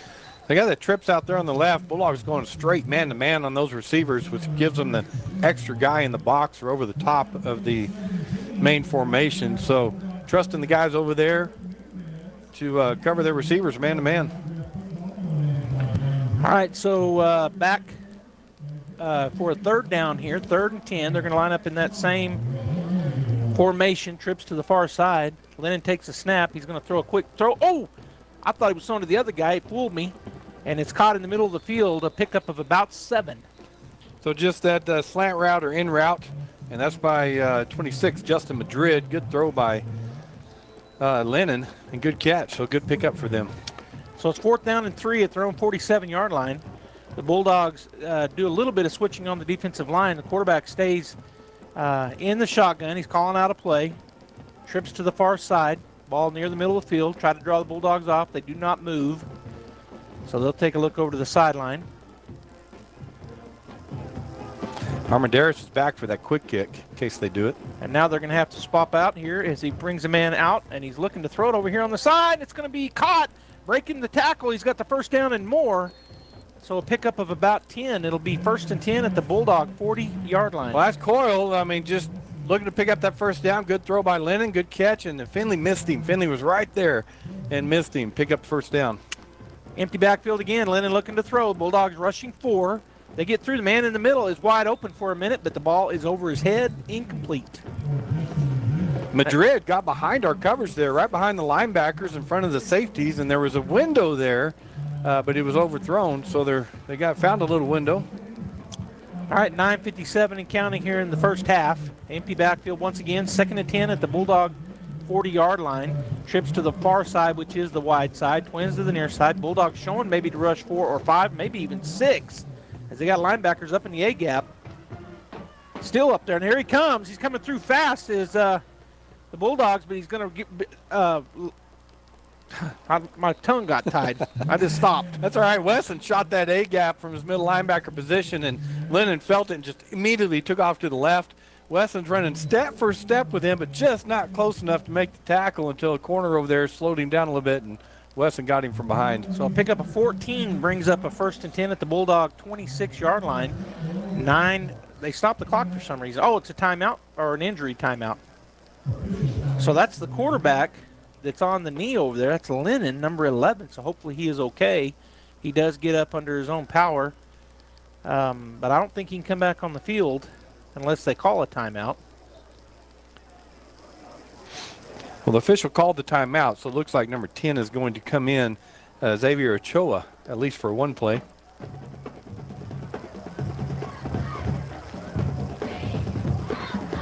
Once they roll it here, the clock will start running again. It is Ochoa coming in. He's going to be in an empty backfield by himself. Bulldogs man-to-man as they're showing to rush 4, maybe 5. Snap is back. No, they drop into a zone. Over the middle. Oh, should have been a great catch. No, he dropped it. Good hit there by Armendariz, and that receiver not getting up yet. Now, hopefully he's okay. Yeah, just running a route across the middle, and Armendariz timed it perfectly. It was a good throw by Ochoa, hit him in the hands, and Armendariz came up, lowered the shoulder, legal hit, and just he hit him hard, and he's still on the ground. The coach is asking, like, that would look perfectly legal, but he's acting like he wanted a penalty called. But as you said, led with the shoulder, hit him right when the ball got there. So hopefully he's okay as they're tending to him. We'll go ahead and take a timeout. We'll be right back. No, you know what? We'll keep it here. I'll take that back. So there's 8:48 to go in the first half. They're still talking to him. You know what, Robbie? I guess we will take a timeout. Stay right there, Bulldog. Bob Reed Pest Control protects you and your home by controlling pests that invade. Bob Reed Pest Control understands the importance of safety in and around your home from unwanted pests. Protect your family's most important investment, your home, and protect your children and pets from the dangers of poisonous bugs and insects. Call Bob Reed Pest Control today and let our fully licensed pest control professionals start working for you and your family. Find us fast in names and numbers. Call 623-5344, serving all of Southeast New Mexico. Healthcare care is health care in the comfort of your own home when you cannot care for yourself. Home care services can help someone who has chronic health issues, medical setbacks, or health impairments. J&J has the best skilled nurses and therapists for any of your special needs. All right, now welcome back. I had something go wrong there on my screen. He is off under his own power, so it looks like he's going to be okay. Back to more of a normal look here for the Trojans. And is Lennon back in? Yes. Okay, so Lennon back in. Brings the man in motion, going to fake the handoff. Lennon's going to run up the middle. He breaks through the middle, but then tackled. Pickup of about 6. Yeah, fake that pop sweep right to number 26, and then he goes back to the left. There was a hole there for a minute, but Grantham made the tackle for the Bulldogs. Actually picks up 5, so it'll be 3rd down and 5 for the Trojans as Lennon looking at the defense for the Bulldogs. They've got plenty of time on the play clock, but the game clock running as the 36-point lead for Artesia. A slot and a wide out to the near side, a running back off of the tight end. So, no, they've got it's a tight end on that side. Looking over the middle, it's going to be up, and nice defense there by the Bulldogs. Breaks it up. David Hammond again running step for step with Coyle, just throwing it to the end zone, trusting your receiver to make a great play. But David Hammond just goes up before Coyle did. Ball was a little over both of them, but he was in perfect position. So that brings up 4th down on the incompletion. Of course, they're going to stay out there in their offense. They're on the Bulldog 21-yard line. 4th down and 5. Trips to the near side, 1 to the far side. They also have a tight end, so they're all 4. Well, their tight end is covered up, actually. Snap is back. You're going to look over to the left side. Bulldogs read it. Can they get there? And they do. That's going to be a turnover on downs at the 18-yard line. Wesson, good job of reading that from the middle linebacker. Lennon looked to the right to draw him off or freeze him and threw back to the left to his running back, Navarez, but Wesson closed fast, kept him from getting that 1st down. We talk about his closing speed almost every week, Robbie, and there was another example of it. He just, all of a sudden, he just explodes to the ball. It almost looks cartoon. I mean, he's so fast. Yeah. He gets there so quickly. All right, so 1st and 10 for the Bulldogs at their own 18-yard line. Trips to the near side, 1 receiver to the far side, Galindo to the right of Estrada in the backfield, 6:43 and counting. Snap is back, looking to throw the ball. He steps into a deep throw. Duran down the field. Oh, just overthrown. I thought he was going to go get it. It looked odd from behind. It did. It looked like it was close to us, but obviously it wasn't because he didn't try for it. But, boy, he ran a great post route. He had about 5 yards on the defender. Nobody was even close to him, just a little off by Estrada. That'll bring up 2nd and 10 on the incompletion. We're down to 6:15 and counting here in the first half. Bulldogs lead 36-0. And it'll be 2nd and 10 at their own 18-yard line. Again, trips to the near side. Galindo to the right of Estrada in the backfield. Seiss on the other side by himself. Snap is back, looking to throw. Pumps it this way, going to throw the screen to the other side. Bulldogs have a truckload of guys in front of Galindo.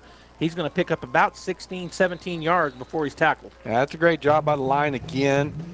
You've got 4 of them out there in front blocking for him, plus the 2 wide receivers on that side for the Bulldogs.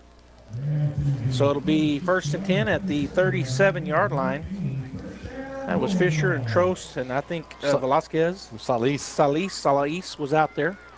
Snap is back. Looking to throw once again. Going to roll away from and the receiver cut the other way, so an incompletion. Yeah, he rolled to his left. Estrada did, felt a little pressure, came to his left. Cazadas cut inside, he threw outside. So just a miscommunication on the part there.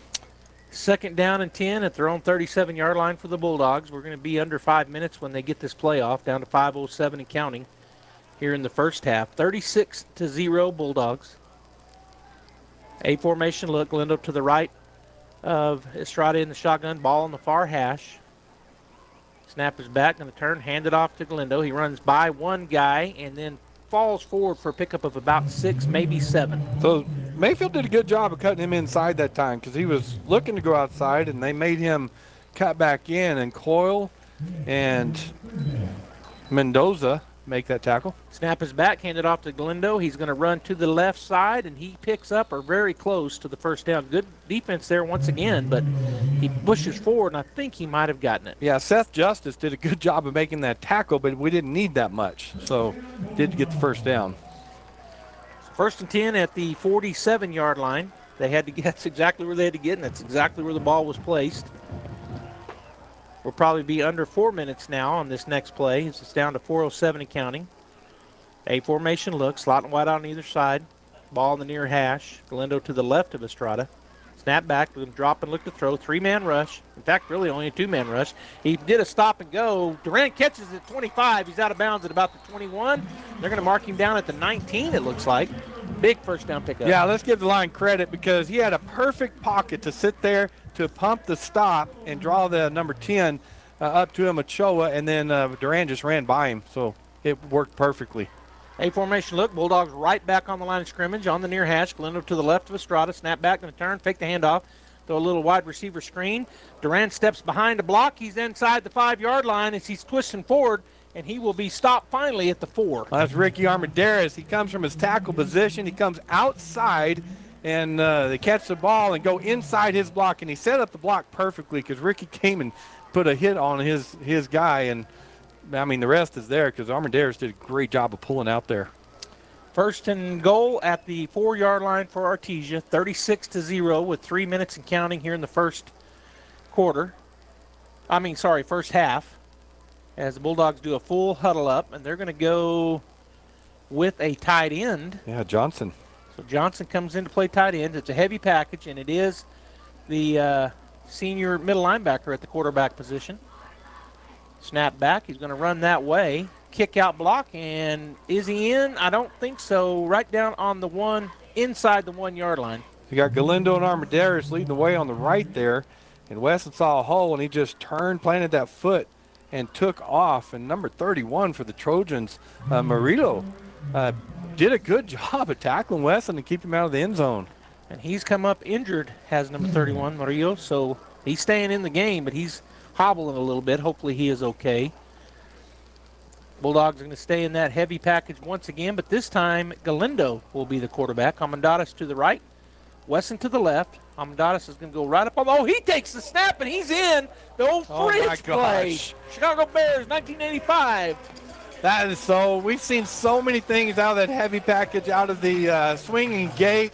As a tackle, he goes under center, takes the snap, and does the quarterback sneak and scores for the Bulldogs. He's going to remember that the rest of his life. And, there's a penalty down, and I think it's going to be on who?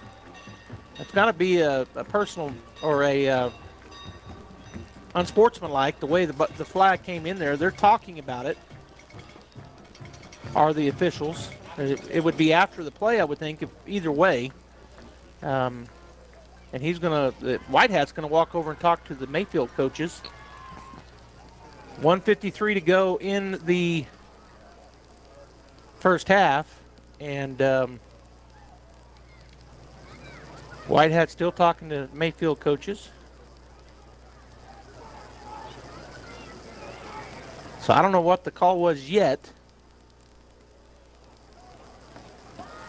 I'm thinking unsportsmanlike conduct. I just don't know who it's on. They're still talking about it. Yeah, he went out and, as you said, talking to the Mayfield coach. Now they're back by the ball, the referees are, and talking about it again. I wonder if they're asking when they want to assess it here or on the kickoff. Now they're coming over to talk to Coach Maupin. Yeah, he was just wondering the same thing that we're wondering. What's going on here? And so the White Hat and the sideline judge talking to Coach Maupin now. So they gave equal time to both head coaches. The score 42-0 Artesia, and it looks like we're going to line up and go for 2 on this next play. And now Coach Maupin not happy once again. I can tell by his exaggerated motions that he's not excited about whatever's happening. Right, so they're questioning something. They're calling, the flag was on something. They went and told the coach. Now Maupin's questioning the call.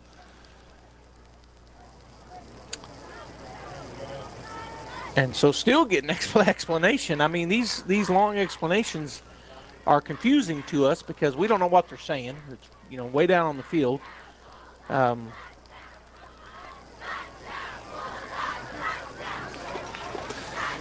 It's not, I thought, well, it's not illegal motion because they didn't call that. Right. He came forward, but. So we still haven't had a call. The referees the officials are getting together again for another huddle. after talking to both head coaches. So I don't know that I've ever seen something like this, Joby. I haven't either. Well, let's talk about volleyball. The girls last night take a commanding lead. I say commanding because they were playing the number 2 Goddard Rockets. Artesia volleyball ranked number 1 coming into the game. And just a shout out to the crowd, Robbie. What a great crowd at the pit last night. A ton of fans there. The entire football team was there doing some special stuff. Of course, our cheerleaders there. There was like a band. That wasn't our full band, but a pep band there. And we got an update, which I can't tell from here. What's the score? 28? I can't see it. So, Robbie, you'll have to look at that. Roswell up 28-0 in the second quarter. Thank you, Josh. So Coach Maupin back out there. The other shout out I want to give is to the girls and boys soccer teams. They wrapped up district championships last night, both of them. So congratulations to the girls and boys soccer. Coach Maupin is not happy at all. And this is the longest break I think we've ever had with the play. Apparently the touchdown stands. Yeah. Because they haven't done anything with that. I'll be anxious to hear from the coaches what this was about this week, just to see what was happening, because this is highly, highly unusual to have all these explanations, all these conferences, all these discussions. I mean, we've had, 3 official huddles. We've had a huddle with the Mayfield head coach, and now 2 huddles with Coach Maupin, and it's still going on. And evidently he's making a really good point on whatever he's saying, because they're listening. Yeah. Usually if you're not making a good point, they don't give you the time of day. All right, here's the call. Unsportsmanlike on the Bulldogs. Oh, they ejected somebody. And somebody is kicked out of the ball game. And so that's what happened. And now the white hat going to go talk to the for a moment to the coach over there. And so did we take the points off, or are we going for 2? Okay, so the points are good, which is what I thought. So the unsportsmanlike will be on the assessed on the kickoff.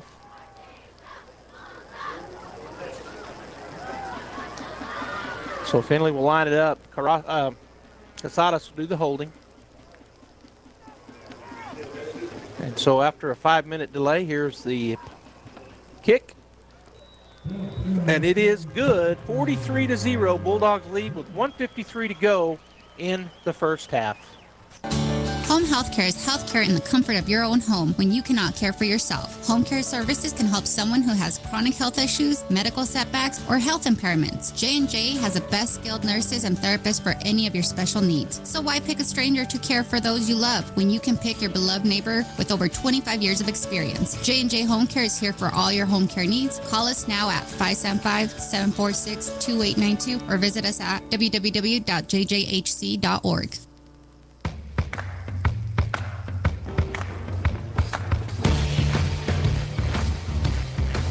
Touchdown summary brought to you by Justin Edwards at Artesia Ford Sales. You'll score a winning deal when you visit with Justin at Artesia Ford Sales. Scoring drive by the Artesia Bulldogs.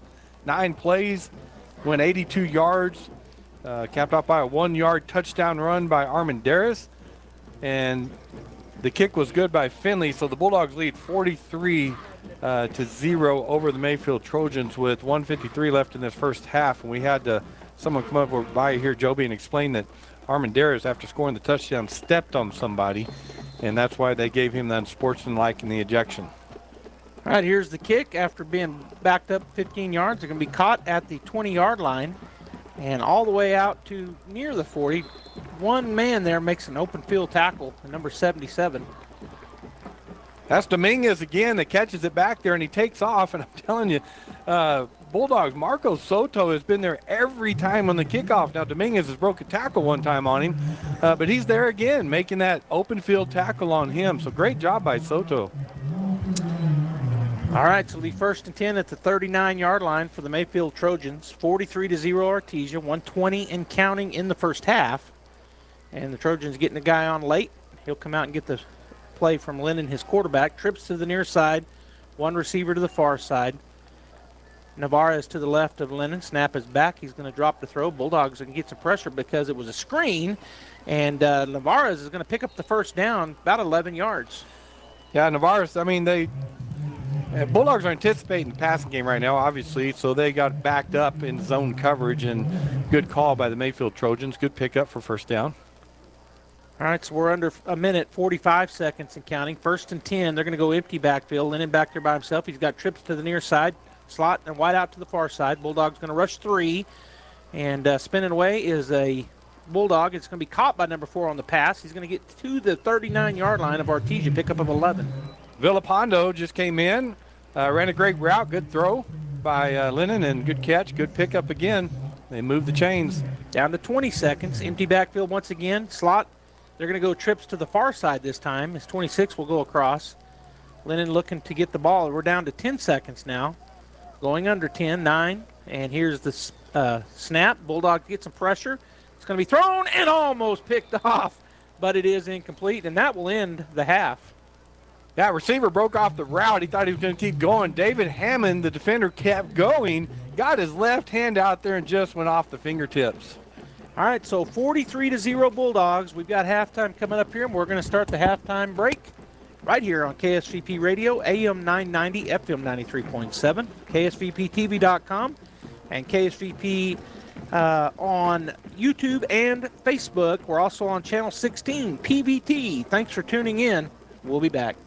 Bob Reed Pest Control protects you and your home by controlling pests that invade. Bob Reed Pest Control understands the importance of safety in and around your home from unwanted pests. Protect your family's most important investment, your home, and protect your children and pets from the dangers of poisonous bugs and insects. Call Bob Reed Pest Control today and let our fully licensed pest control professionals start working for you and your family. Find us fast and name some numbers. Call 623-5344, serving all of Southeast New Mexico. Home health care is healthcare in the comfort of your own home when you cannot care for yourself. Home care services can help someone who has chronic health issues, medical setbacks, or health impairments. J&J has the best skilled nurses and therapists for any of your special needs. So why pick a stranger to care for those you love when you can pick your beloved neighbor with over 25 years of experience? J&J Home Care is here for all your home care needs. Call us now at 575-746-2892 or visit us at www.jjhc.org. Whether on the field or buying or selling your home, a winning team makes all the difference. Let Roger and Ramona Kilpatrick of Berkshire Hathaway in Artesia earn your business and help you score big. They can help you find the home of your dreams. And if you're selling, they have years of experience to get your home sold quickly and professionally. Run it into the end zone. Call and schedule your meeting today, 575-616-2430, or stop by the office at 408 South 1st in the building with the Bulldog mural. Roger and Ramona Kilpatrick, Berkshire Hathaway Home Services, Enchanted Lands Realtors in Artesia, proud supporters of Bulldog Sports. If you're missing a tooth or several teeth, a dental implant may be the ultimate solution. Implants look and feel so much like real teeth that you probably forget you have an implant. Maupin & Brown Dentistry is one of New Mexico's most experienced implant providers, with literally thousands of implant patients who are absolutely delighted with the results. Call Maupin & Brown today for an evaluation. You'll be surprised how affordable implants can be. Maupin & Brown, your choice for experienced, state-of-the-art dentistry. Hi, this is Social Norman. DWI is socially unacceptable. Nearly all drivers feel it's unacceptable to drink, then drive. If you drive when you are drunk, carry a coffin in your trunk. Buzz driving is drunk driving. Heed the warnings. You could kill or injure someone or lose your own life. It's not just the police anymore. We're all on the lookout for impaired drivers. Stay out of the slammer. Don't get hammered. Never drink, then drive. This message brought to you by the Eddy County DWI program. Hey, Artesia Bulldog fans, are you ready to unleash the spirit of victory this season? Tate Branch Auto Group is proud to stand alongside the Bulldogs as they charge onto the field, court, and track. Just like our commitment to delivering top-notch vehicles and service, your dedication and passion for the Bulldogs inspire us every day. Visit Tate Branch Auto Group today, either in person or online, because when it comes to supporting the Bulldogs, we're all in. Tate Branch Auto Group, revving up the Bulldog pride. Go Bulldogs! Welcome back, Tate Branch Fan of the Week segment. It's halftime of the final regular season game for the Artesia Bulldogs against the Mayfield Trojans, and our final regular season Fan of the Week, and I say that because you know we're going to have at least 3 more of these programs, but our final regular season guest is Jimmy Hamilton. Jimmy, thank you so much for doing this with us. Well, thank you for choosing me, and it's great to be a Bulldog. Well, that's what I'm told. See, I never graduated from here, so I don't know that I can ever say that or not. But Jimmy, you grew up here in Artesia? I grew up here in Artesia, graduated Artesia High and went to Eastern New Mexico and graduated there and got a master's from New Mexico State. So I've been in these parts pretty much all my life. So you're a Greyhound and an Aggie and a Bulldog. And a Bulldog, all rolled into one, I tell you. Well, good. When you were in high school, I take it you played some football, and what did you play for the Bulldogs? I played middle linebacker for the Bulldogs, and we won state my junior year. We lost to Academy our senior year in the semifinal game. So, but I already had won. I was played on my sophomore year. I played on the varsity team, so we beat St. Pius in the last minute of the game to win that one. So I won 2 while I was playing. Then I coached 1, and I did my student teaching on 1. So I've actually won 4 altogether. No, that's pretty cool that you were a part of those teams. Oh, I enjoyed it. Brings back a lot of memories. I can tell my grandkids and my son and just the stories. Sure. Yeah. Who were the head coaches at that time? Oh, it was Mike Phipps. Coach Harvey was the defensive coordinator, so he's the mainly guy that I dealt with on a daily basis and so forth. So. Yeah. Now, some of your teammates that you played with, are they still around Artesia? Do you ever get to talk to them? Well, they're around, but I don't ever see them, like Randy Bristow and Oscar Barrano. Well, Perry Troublefield, we played together, and Toby Rhodes was Clinton Kirkpatrick, Barron Chandler. I know they're around these parts. I know Clinton's in Oklahoma right now, and Toby's in Oklahoma, but I see them, but I don't ever get a chance to talk to them. Yeah, well, those are some great teammates. Now you go to college, you get your degree. I'm sure you got married and started a family. Right. I got. In fact, I married my high school sweetheart. We dated all through high school and got married right out of high school in December of '78.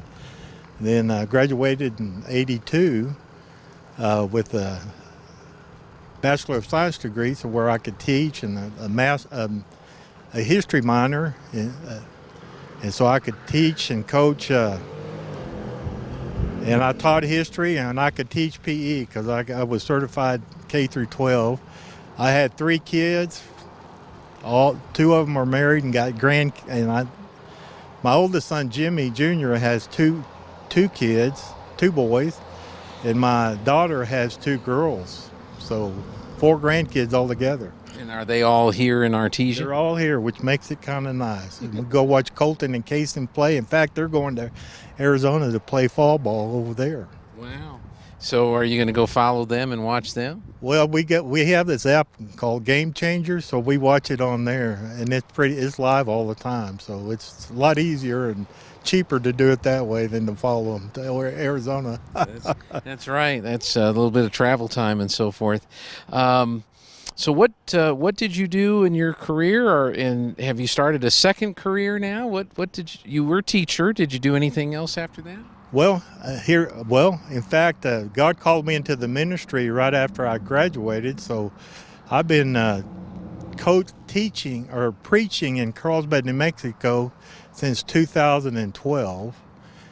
I graduated because 2012 because I think I retired in May of 2012. Mm-hmm. So in July they called me to be their interim pastor, so I became their interim pastor, and in December they asked me to be their pastor, so I became their pastor in December 2012. I've been there ever since, and I also work for hospice, in Abbott Hospice and stuff, and go visit people there. That's great. What church are you preaching at then? Garden Street Baptist in Carlsbad, New Mexico. Okay. So have they changed their color scheme to orange and black there? They have not changed it. They keep trying to tell me to change, that I need to switch to blue. One of these days I'm going to show up with a half orange and a half blue shirt and preach like that. There you go. So, and one will be the fire and one will be the ice or whatever, right. Or you'll turn depending on which way that you want to go. That's right. What for you growing up and then going to college, like when you were in college, people found out you were from Artesia. Was that a topic of discussion, what it was like growing up and playing for Artesia and the Bulldog Bowl and so forth? A lot of them didn't like Artesia because we won all the time. So if you tell them you're from Artesia, they didn't want to talk to you or listen to you. But I don't think it's that way anymore and stuff. But I had made some good friends in college and stuff, and they overlooked the part that I was from Artesia. So I'm good there. So who were some of the big rivals that you played against in your high school career and even in your college career? Carlsbad was one of our biggest, and I think Lovington, Portales, and Tucumcari were in our district, and at that time they weren't a whole lot very, very good. Mm-hmm. But I think our biggest one was Carlsbad because my sophomore year there was a big fight at the end because that's when we lost to them 22-15 over there. And they started bowing down to us because if we would have won that, we would have won 23 straight games and we would have broke the record. But since they beat us, they started bowing down and there was a big fight at the end. They finally had to separate us and stuff. And the very next time we got on the bus the next week, we were going to Lovington and Coach Harvey had a picture of this guy that was bound down from Carlsbad. We didn't care about Lovington. We were ready for Carlsbad when we get to play them again. So, well, last year, I think it was last year, may have been last year when we went down to Carlsbad and they were beating us pretty bad. And all of a sudden, at the end of the game, I heard this whimpering puppy coming over the public address system. So I think there's still a bit of a rivalry there. I think so. I think you're right there. And people from Carlsbad and Artesia, they get along, but during football season, I think they're separate until it's over with. You know what I mean? At least until the game's done. And exactly. And fortunately, they moved that up to the first game of the season, so we can get that out of the way, and then be friends the rest of the football season. That's true. So, what have you really enjoyed about going to the games? You had kids that went through the schools. You've got grandkids now. What is it that you really enjoy about when you go to the football games? Well, I just see all the support that the people of Artesia go out and really support the athletes, not only football, soccer, and basketball.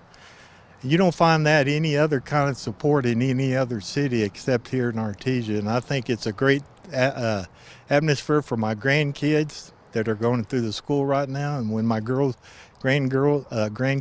the girls get old enough, they're going to enjoy the school system. It just Artesia does it right all the way around.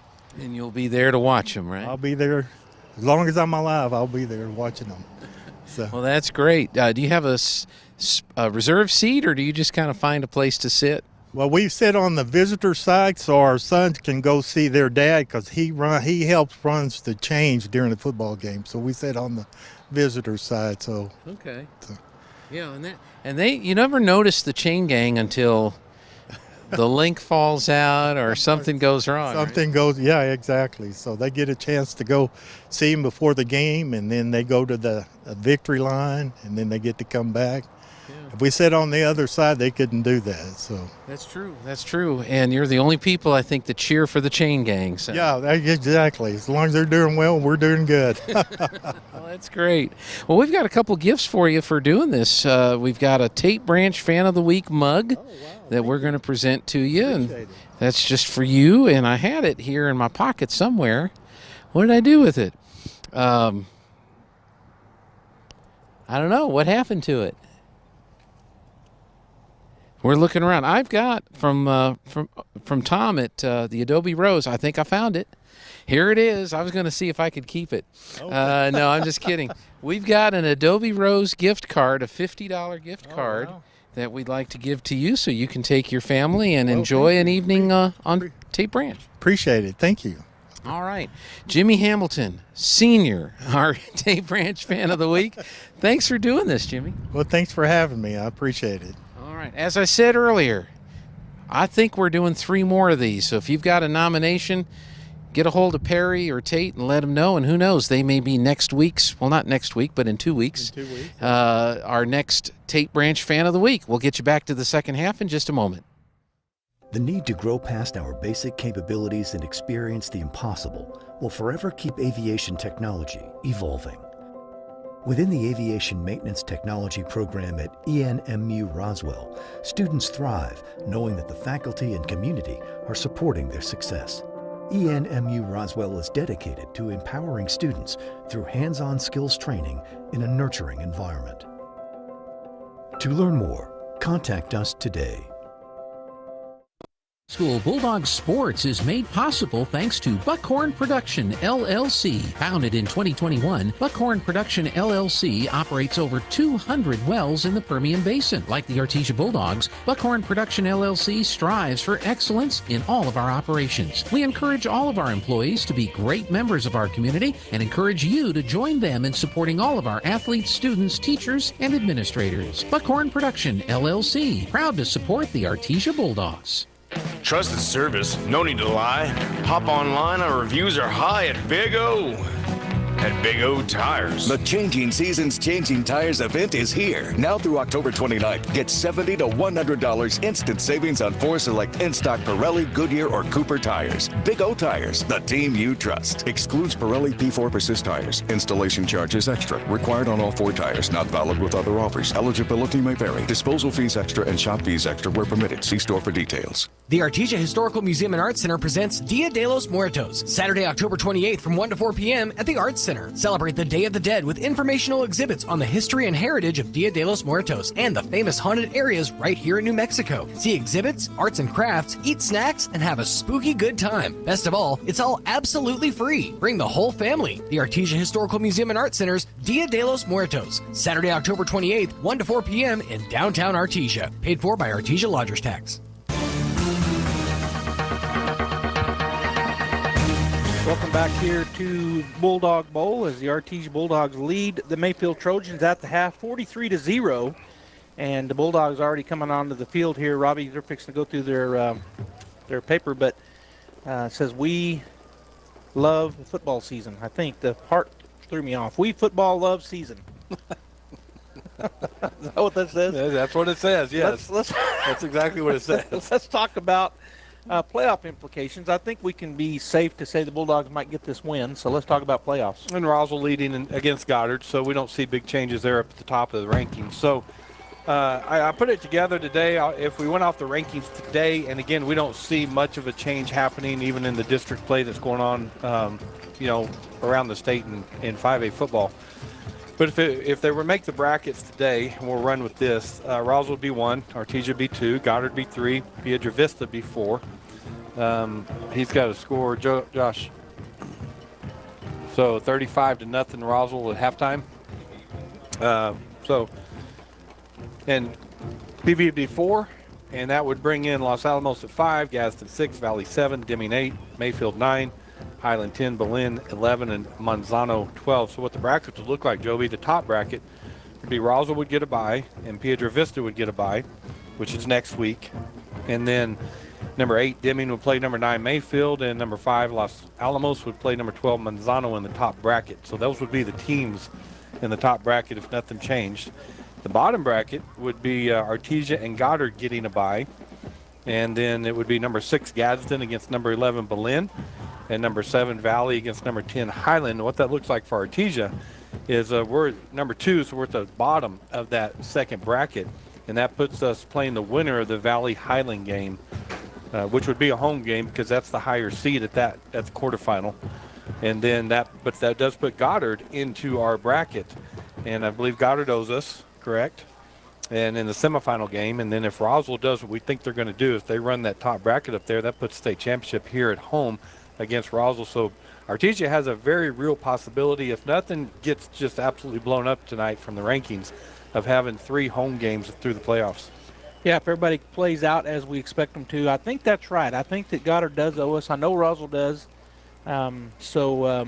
Yeah, I think you're right, and that would be exciting. You know, the Bulldogs would not have to leave the friendly confines of Bulldog Bowl the rest of the season, playing out the second half here and then the week off, and then 3 home games theoretically at Bulldog Bowl. And we understand there's no guarantees, right? But say PV would be in that top bracket as the number 4 seed against Roswell. Roswell beat them 44-0 earlier in the season, so it wasn't a close game there as Roswell dominated it. And then Goddard's number 3 seed with Artesia number 2. And, we beat Goddard pretty well last week. Of course, anything can happen in the playoffs. We understand that. But if it just looks like it's going to be that puts Gadsden, Belen, Valley, and Highland in Artesia's bracket with Goddard. And so coming down probably, if it goes the way it should go, it'll be Roswell PV and Goddard Artesia. So one thing I was going to mention, Robbie, and then somebody up here in the press box just mentioned this too, is that PV did beat Goddard. So it's possible, right? You already said that probably. No, I am down. I looked it up today, and as they lost to PV 21-7. Right. Goddard lost to PV. So right. we're thinking, I'm thinking possibly if PV beats or wins out and wins their district, they may get, because they'll be a district champ. Goddard will be 3rd in our district, and they beat them head-to-head. So in that scenario, PV would be 3rd, Goddard would be 4th, then we would have PV on our side. Goddard and Roswell will be on the same side. Right. And PV owes us. Yes. So we'd meet them probably in semifinal. Right. And we still have a home game. Right. Yeah. So that's what I'm saying. It could change up some. Yeah. But it looks really good for the Artesia Bulldogs in the playoffs. That's the bottom line. Well, yeah. and that's right. I mean, I read that. I have the note right there, and I read it wrong. But, you're right on that. PV did beat Goddard 21-7. They beat them, so it's a close game. Yeah, and they're going to be the district champs of their district. Goddard's going to be 3rd in ours. And I know that I think you said it, and that Goddard is ranked 3rd on Max Preps. But all the other factors, I think it would possibly PV would be 3rd. And, either way, as you said, I don't know that it matters. The Bulldogs, I think, get home game either way. Yeah, as long as we're not 100%. I meant to look it up today, and I didn't. But we're pretty sure that Goddard owes I wasn't paying attention. I was looking at you while we were talking. Coach. Delay of. They came out too late? Unsportsmanlike conduct, coming out too late and not getting on the field. So Which that's what it was. We thought they'd do at the start of the game. You kept mentioning they're coming out so late, but they got them this time. So the Bulldogs, Jake Parrish will line it up on the 45-yard line of Mayfield. Let's see if he pops it up and try to get something here, or if he just kicks it through the uprights. Mayfield did lose the toss in the first half, so they get the ball, and the Bulldogs took the ball in the first half, so Mayfield gets it here to open up things in the second half. And the kick is going to be deep, and let's see if he can get it through the uprights. Boy, it was close. I don't think it made it, but it was close. So a touchback, and that'll start the Trojans at the 20-yard line. Looks like the starting defense is going out there for the Artesia Bulldogs. So it'll be 1st and 10 at the 20 for the Mayfield Trojans, 43-0. Once the clock starts, it'll be running here in the second half. If the Bulldogs are able to get one more touchdown and an extra point, that would end the ball game if Trojans haven't scored by that point. But right now, 43-0 Artesia. We're in the second half, and the clock is now been told to be running, and it is running. Empty backfield. Wide 3 to the far side, 2 to the near side. Lennon in the backfield by himself. Bulldogs show to be rushing 4. Snap is back. They do bring 4. Throw is in and out of the hands of number 12. Nevada's just ran a little stop route. Bulldogs giving him some cushion there. Good throw by Lennon, and I think he got his head around a little quick and didn't catch the pass before he headed upfield. So I'll bring up 2nd and 10 on the incompletion. 11:29 and counting. Again, empty backfield. 3 wide receivers to the far side. Lennon takes the snap, throws it. It's going to be caught at the 24 and wrapped up and tackled at the 24. So they're coming out with that empty backfield. They're going to throw the ball this second half right now to start with, see what they can get. Dominguez makes the catch. Watkins comes up, makes the tackle for the Bulldogs. Actually giving forward momentum to the 25. So 3rd down and 5. Again, trips and twins to the far side, trips to the near side. Lennon in the backfield in the shotgun by himself. Snap is back. And he steps underneath pressure. The ball is going to go in and out of the hands of the receiver, and I thought was going to be a bingo, Robbie, but gets to the ground. So on that trip side, the Bulldogs have a close coverage guy on the inside and outside receiver, leaving the middle guy uncovered, and that's who they've been throwing those little stop routes at. And so Hammond that time came from outside. He wanted to jump that little stop route again that time, and it just was not where he was there, but the ball wasn't there. Punt team on for the Trojans. And the punter is back at his own 12-yard line. Clock is down to 10:25 and counting. As they look like they're missing a guy, are the Trojans. 2, 4, 6, 8, 10. Well, wait a minute. There's 5, 6, 7, 8, 9. Yeah, there's 11 now. Somebody came onto the field. And that's delay of game, so it'll be 5 yards back at the 20. That'll frustrate you as a coach. You've got 10th game of the season here, and, you know, guys over on the sideline forgets to come in. Now, the only thing there is maybe there's an injury or a sub, and they forgot to sub him on the punt team. Yeah, and we're not sure if that happened or not, but, yeah, it's a hard one there. Looks like the Bulldogs are going to rush 6 or 7, see if they can get to another punt block. They've got one in the game that was scooped for a touchdown, or for almost a touchdown. I think he got a piece of it, and that's going to be, if he didn't, it was just a shank, but just about a 12-yard net punt. And that's the guy that's been doing it all year long. Number 11, Johnson for the Bulldogs. Grant gets back there every time. He ran into the defender blocking for the punter, knocked him backwards. So I couldn't tell if, like you, if he got a piece of it or not, but he definitely probably changed up the leg of the punter. So, actually, they didn't. It wasn't even. And there is a penalty on the field. It only was a 10-yard net punt. They mark it down at the 30, and we do have a new quarterback in. Casadas in at quarterback. Looks like Pata is the running back. I think is it number 44? Yes. So the sophomore Para is in it, and we've got a personal foul. Okay, so there's some things here on the Bulldogs that I know they're not going to be happy with. No. We're winning big, but we get a. We've had an unsportsmanlike. We've had a personal foul. Actually, I think we had 2, maybe. So new offense out there for the Bulldogs. Well, I know new receivers. You got Hardman, number 12, out here, wide right. You got Byers in there. Chacon on the line. 94. Is it 84 up on the far side? Is that Beauregard? 84. Yeah, it's Beauregard out there. We'll try to get these names in there, folks. Diego Lopez is still in there. So it'll be first down and 25 for the Bulldogs after the 15-yard penalty is marked off. We're on the 44-yard line of the Mayfield Trojans, and the official was out of position. He was on the wrong side. Snap is back. They let it go. It's going to be an out route on the left side. It's caught at the 4:35 and out of bounds. Stop right on that left side by Beauregard. Good throw by Cazadas. He kind of juggled that a couple of times, but brought it in before he was forced out of bounds. All right, so it'll be second down and 16 for the Bulldogs. Pickup of about 7. 43-0 Bulldogs. 7:40 and the clock stopped as the white hat is over talking to the. Oh yeah, they weren't. I thought that the yard markers weren't moved back a while ago. And I was thinking, I thought you had to move those where, because it was on a punt, you know. Mm-hmm. So it's second down and 1, maybe? Looks like. Second and 1. The white hat had to go clear that up. Now he'll run the clock. We're out of sorts there. The ref was on the wrong side of the ball and then didn't move the chains. Yeah. 3 down linemen. A formation look, going to turn, hand it off to Parra. He's going to try to bounce outside. And he'll cut back. Oh, the ball comes out. And he can't get to it, and it's going to be a turnover. Number 94, I thought, had it. Nope.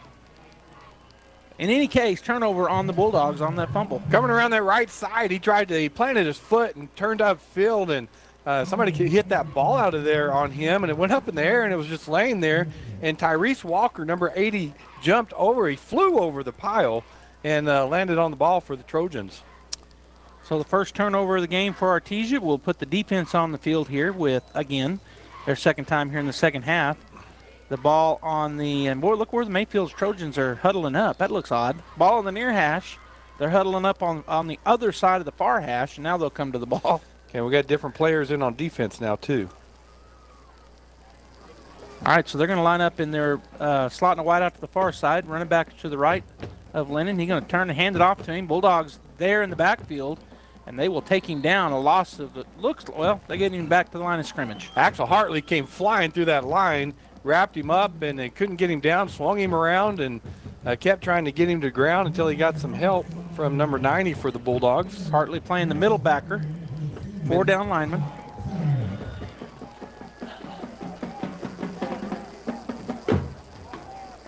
As Lennon takes the snap, going to turn, fake the handoff, looking to throw it. He's going to throw it over to number 14, in and out of his hands for an incompletion. So we've seen this quite a bit this year. Joby, Bulldogs get up, first teams do, and so much these guys have been working so hard all year long get to come in and play Friday night football here under the lights in the bowl. So the Bulldogs got a third, facing a third. Where are the? Oh, 3rd and 10. Boy, I lost sight of the yard markers over there.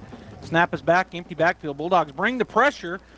Coming in, closing in. It's going to be caught by number 26, but boy, he only picked up 4 yards out to the 3 yards out to the 40.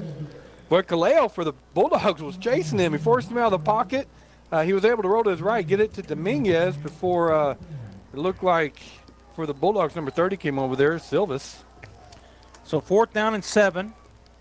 Lennon in the backfield by himself, trips to the near side, twins to the far side, ball on the far hash. He's going to call out to his receivers the play he wants them to run. Snap is back, looks to his right. Bulldogs get some pressure, throws it. It's going to be, oh, boy, the Bulldogs defense was perfect over there, Robbie. Almost an interception by number 33. That's Edel Villa for the Bulldogs, and that's a turnover on downs. That was 4th down, so the Bulldog offense back onto the field at the 40-yard line.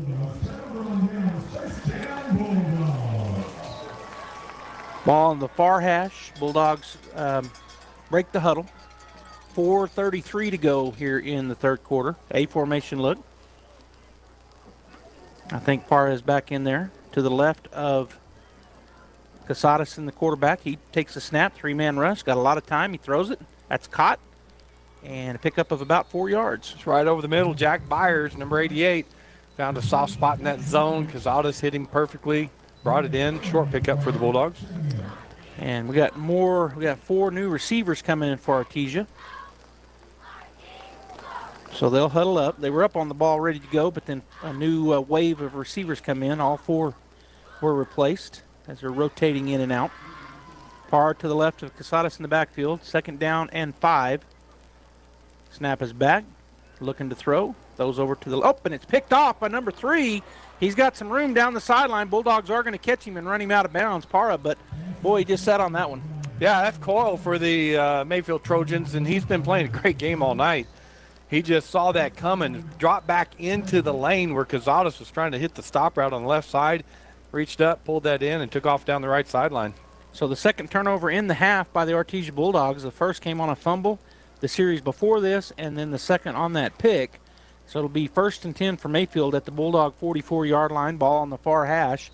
3 minutes and 10 seconds and counting here. They're down to going under 10 on the play clock, and they're still not on. Oh, they reset the play clock, so we're 17 seconds. That threw me off. All right, snap back, turn, hand it off to number 4 on the right side. He's going to push forward and pick up about 5. Number 41, Bobby Herrera, running that ball to the right. And number 38 for the Bulldogs, Miguel Soto, making the tackle. Bulldogs still rotating guys in and out just like they did on offense. So they've got 2 more guys rotated in on defense. 2nd down and about 5. And they've got 2 running backs behind the guard and tackle on the right side. Quarterback turns, hands it off to 41 on the right side. He'll burst forward and looks like he picked up the 1st down yardage, but there is a flag in the backfield. Good tackle by number 90 for the Bulldogs, and that's Medes.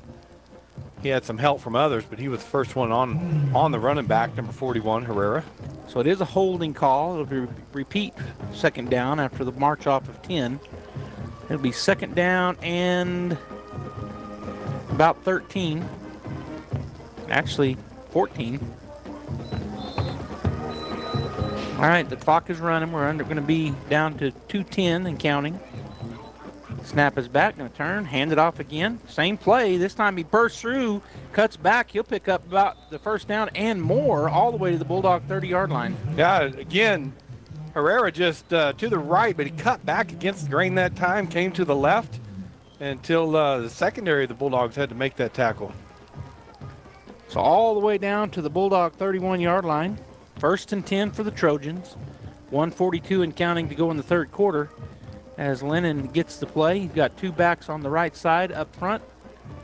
Snap, he's going to hand it off to 39, and he's tripped up in the backfield, falls forward for a pickup of 2. That looks like Harcrow, number 35 for the Bulldogs, in there on the tackle, as well as Hartley. So 2nd down and 8 at the Bulldog 29-yard line as we're getting close to going under a minute here. They're going to get it off before we get there, though. Running backs up behind the guard and tackle on the right side. And a running back to the right of the quarterback in the shotgun. Turn and hand it off to him. And he is hit and mauled. That's a 1-yard loss. Boy, coming through that line like a fire, house on fire, was Kellen Worley. He just came through there and hit him right in the mouth, wrapped him up, and spun him around and took him to the turf. So the tackle for loss. It'll be 3rd down and 9 at the Bulldog 30-yard line as the Bulldogs continue to rotate men in and out on defense. And Jake Parrish came in. He's the middle linebacker now. Snap back. He's going to keep the ball. Parrish chasing him down from behind. He's going to trip him up. Pick up a 1. Yeah, that's Jacob Parrish, number 87 from the backside. Nobody blocks him because they don't expect you to make the tackle. And he chased the quarterback from behind. He showed some speed there. He sure did, and he came rushing right through the middle as a middle linebacker, and as you said, chased him down from behind and got the tackle. 4th down and 8 for the Trojans, and they're going to go trips to the near side, twins to the far side. Lennon in the backfield by himself. We're going to be, if they hurry, they'll get it off. We're down to 3 seconds, 2 seconds, 1 second, and that'll end the third quarter. The Artesia Bulldogs lead the Mayfield Trojans 43-0. We'll take a break and be right back. Hello, folks. Martin here from PRMI and Artesia, your hometown lender. Have you been on the fence lately about purchasing or refinancing a home? I know it's a big decision, and the interest rates are playing a huge part in that. I'm here to let you know I understand your concern and would like to talk to you about your options. There are financing products available that may suit your budget, and I'm the person to talk to. I offer a personal service, fast approval process, and a knowledgeable support staff. So call me at 575-749-6278 and let's discuss your options. PRMI NMLS 3094 is an equal housing lender.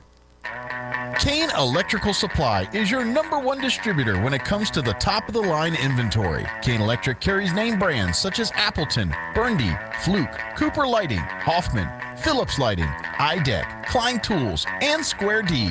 Kane Electric has your professionals and will assist you with any information you may have on electrical supplies. Kane Electric delivers on location too. Come by Kane Electric today in Artesia at 1911 North Roselawn. Welcome back as we start the fourth quarter. Bulldog defense back on the field. The offense for the Trojans with a 4th down and 7, actually 4th and 8. Empty backfield, trips to the far side, which is the wide side. They switched ends. Lennon, the quarterback, calling the Villa. Looked like he was going to come rushing in on the left side. He points at him. Man-to-man defense for the Bulldogs. He's looking this way. Steps into it, and it's going to be incomplete. Turnover on downs. Yeah, good pressure by the defensive line and linebackers for the Bulldogs, trying to get it to Cole over here on the right sideline and just unable to step into that throw. Threw it off his back foot, didn't have anything on it, and it was short. So we're going to have a new quarterback. It's going to be Cale Hodling coming in, number 29 for the Bulldog offense. With 11:20 and counting to go in the ball game, as Cale will be in the shotgun formation, Parra to his left. And we're missing a Bulldog out there. I think we only got 10 guys on the field, and here comes number 11. As he comes in, he'll get to play. Number 12. Yeah, number 12 coming in. I meant 11th player, but yes. Cale looking at the play clock. Snap is back, turn, hand it off to Parra. He's going to try to pick his way through, and he's tackled, maybe got 1 yard. Daniel Molina came almost unblocked there from the left side and met Parra in the backfield, kind of spun him around and made the tackle for the Trojans. 10:40 to go here in the ball game as they bring in 4 new receivers to the Bulldogs. Cale will stay at quarterback. Parra, his running back to his left. A formation look. Ball on the near hash. 10:27 and counting. Cale takes a look around, looks at the defense. And the snap is back. He's going to turn and fake the handoff. Throws it over to number 19. He breaks away from a tackle, still on his feet. gets back to the line of scrimmage and gains 2 yards. It'll be 3rd down and 7. Well, it's kind of that slip screen coming inside that the Bulldogs like to run. Jaden Waldrop, number 19, catches it, breaks a couple of tackles before he's brought to the ground by the defensive lineman for the Trojans. So it'll be 3rd down and 7 for the Bulldogs at their own 32-yard line. Again, multiple players coming in and out here for the Bulldogs. And I saw maybe a change at quarterback. That's Warren in at quarterback, as he's got the A formation look. Snap is back.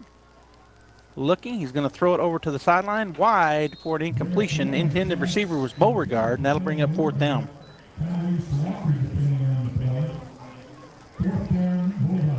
And here comes, I think the punting unit will come in for Artesia. It looks like it is. Weston's our punter, if I remember correctly. Yeah, this is always tough because the starters are on the sideline and they may not be paying full attention like they need to be, like right now. It looks like they haven't because there's a lot of guys missing on there. That happens every time in a game like this. I mean, they're not paying enough attention to the game to get out there. Ooh, and Coach Maupin is not happy. That's what I'm saying. I've been there. All right. I've been right there. Timeout taken by the Bulldogs. 9:03 to go. 43-0 Artesia.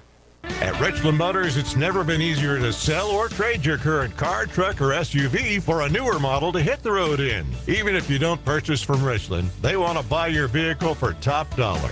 But if you do buy from Richland, don't forget, they're the home of the powertrain warranty for life. That's a whole lot of confidence for you. See Richland for details. 2nd and Sycamore and 1309 Southeast Main.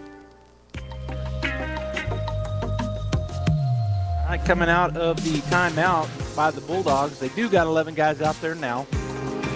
So with 9:03 to go in the ball game, the Artesia Bulldogs lead 43-0. Got number 4 back deep for the Trojans. That's Jaden Villapanda. Wesson will do the punting for the Bulldogs. See if the Trojans try to get to him. They got all the guys lined up front, or they are going to try to get to him. They do. It's blocked. It's going to be back at the 10-yard line, and I'm not sure why we were just wanting to get on it, but it's going to be inside the 5-yard line, 1st down for the Mayfield Trojans. Jacob Gomez got back there for the Trojans, and Wesson took one too many steps going to his right, and he got a full block on that. It went to the left, backwards and to the left, and then there was a scramble for the ball before right at the 3-yard line it goes out of bounds. And I'm not sure, that's just not good for the Bulldogs. All you can say right there is just that, because that was our punting team. It wasn't like it was 2nd or 3rd string punting team. That was our actual punting team, and nobody touched that guy. He just ran straight through free. He could have caught that ball. He almost did. Hit him right in the chest. All right, so 1st and goal for the Trojans at the Bulldog 3-yard line. And we'll see what the Bulldog defense can do here. Try to keep the shutout in place. Trojans are going to come up with a tight set here. Man, I'm talking really tight. And they're just going to push forward, and will they get in? No sign yet. There it is. Touchdown, Mayfield. That's just quarterback Lennon and all 10 players, as you mentioned. Right, the line, and everybody lined up behind the line. And just saying this like a rugby scrum, right? Just get the ball and push the whole pile, and they did. So 43-6 with 8:05 to go in the ball game. And they'll see if they go for 2 here or if they kick it. As the Trojans offense, the PAT team is coming out, and they do have, it's going to be number 29 doing the kicking, I believe. He's missing his holder. So the Trojans looking a little confused now. But now coming on is number 10 and another player coming on. They were missing 2 guys. One of them was the holder. They got plenty of time on the play clock. Snap is back. It's a good hold. Kick is up. And the kick is good. So with 8:05 to go in the ballgame, 43-7 in favor of our Artesia Bulldogs. We'll be right back. Your savings will blossom with share certificates at Artesia Credit Union. Earn 5.5% APY with a minimum $10,000 deposit, 12-month term. This offer is for new deposits only and is federally insured by NCUA. Help your savings blossom with a 5.5% interest rate at Artesia Credit Union. Membership is open to all residents of New Mexico. To learn more, stop by Artesia Credit Union at 210 North 5th Street in Artesia or visit artesiacu.org. As the seasons change, it can be a great time to refresh your oral health too. Here's a few fall tooth care tips from Smile Expressions in Artesia. Fall is a great time to switch out your toothbrush. Toothbrushes should be replaced every 3 to 4 months. With fall coming comes fall baking, which means lots of sugar-laden treats. In addition to the goodies, try reaching for fruits and vegetables that are rich in fiber. And as the end of your insurance year approaches, now could be the perfect time to take advantage of any unused dental benefits. Please call and schedule your appointment today at Smile Expressions in Artesia.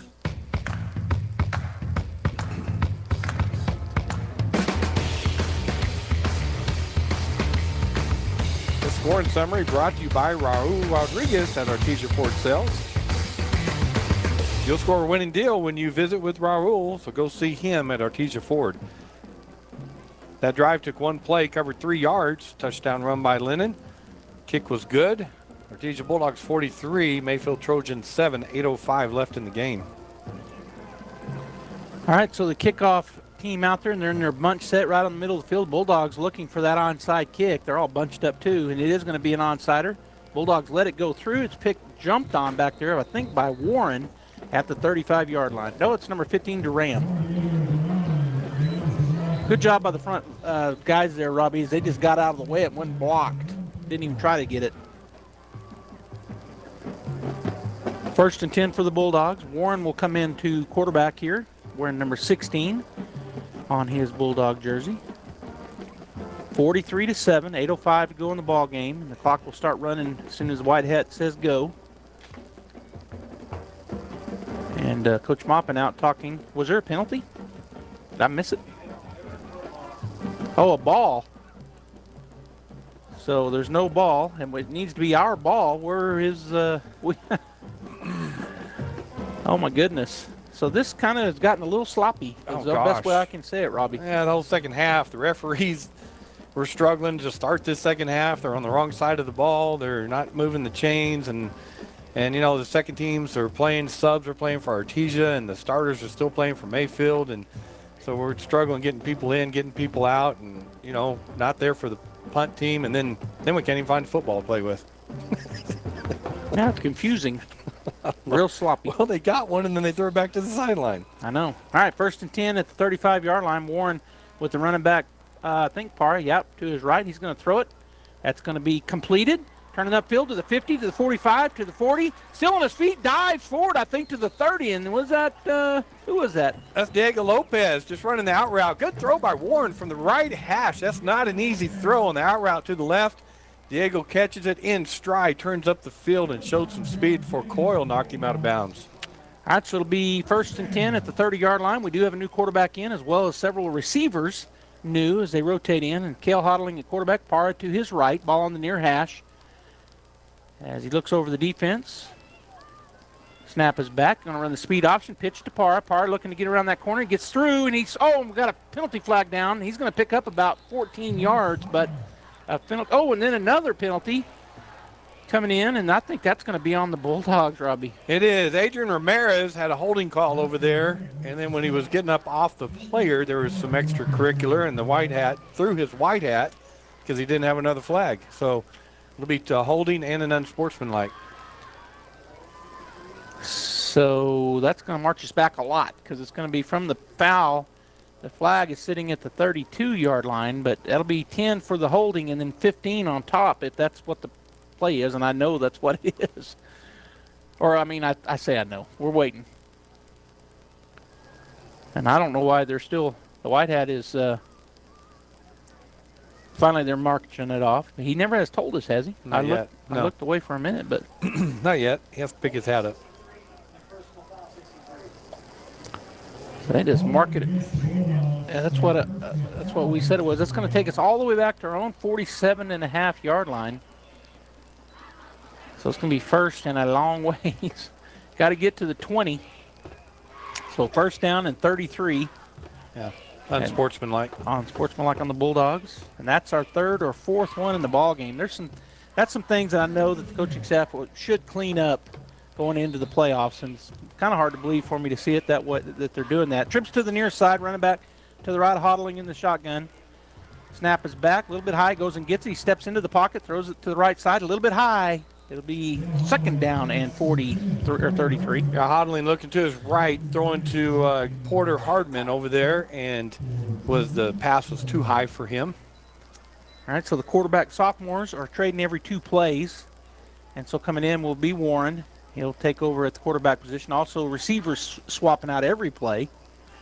Second down and 33 from the Bulldog 47.5-yard line. As the Bulldog coming on late, there'll be trips to the near side and one receiver to the far side. Parra to the left or to the right of Warren in the shotgun. Snap is back, rush 3. Throws it over the middle. Good completion there to Byers. He'll spin away and then tackled. Good pickup. Yeah, Byers in that slot position, just sat down in the middle. Good throw by Warren, good catch. Turned upfield, took 3 Trojans to make the tackle on Byers. He's a load. He's a big kid. Third down and a bunch, 20, I think, 21. So the clock's still running. We're going under 6 minutes. As Warren gets the play from Coach Moppin, he'll go into the huddle. And they got it 3rd and 22 up there. It's always easier for me to look up at the scoreboard than try to count them down there. All right, so trips again to the near side. Ball near the middle of the field. Parra to the right of Warren in the shotgun. One receiver to the top of the field. Snap is back. 3-man rush. He pumps it this way. Now he pumps it. Now he's just going to run. Warren saw that they had that covered up, and he will get a pickup of about 4. It'll be 4th down. Yeah, the trips on the left. He pumped it over here to draw the defenders, hold the linebackers, and Parra broke off to the right. And when he turned around there, he did a good job because 2 Trojans were standing there. So he just tucked the ball and headed up the field, picked up what he could.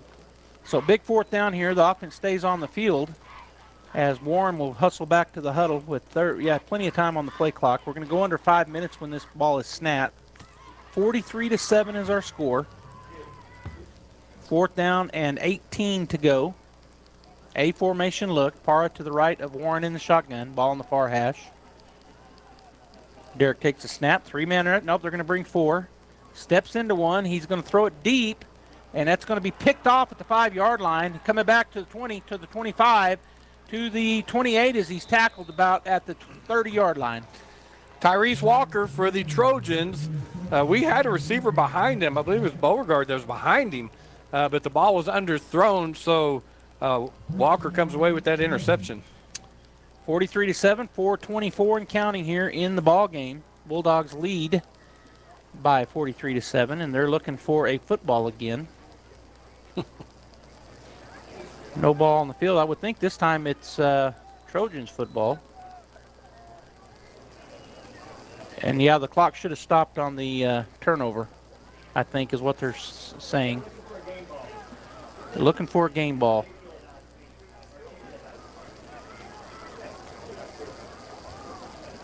So they are looking for a game. There's 3 footballs on the field now. They're going to.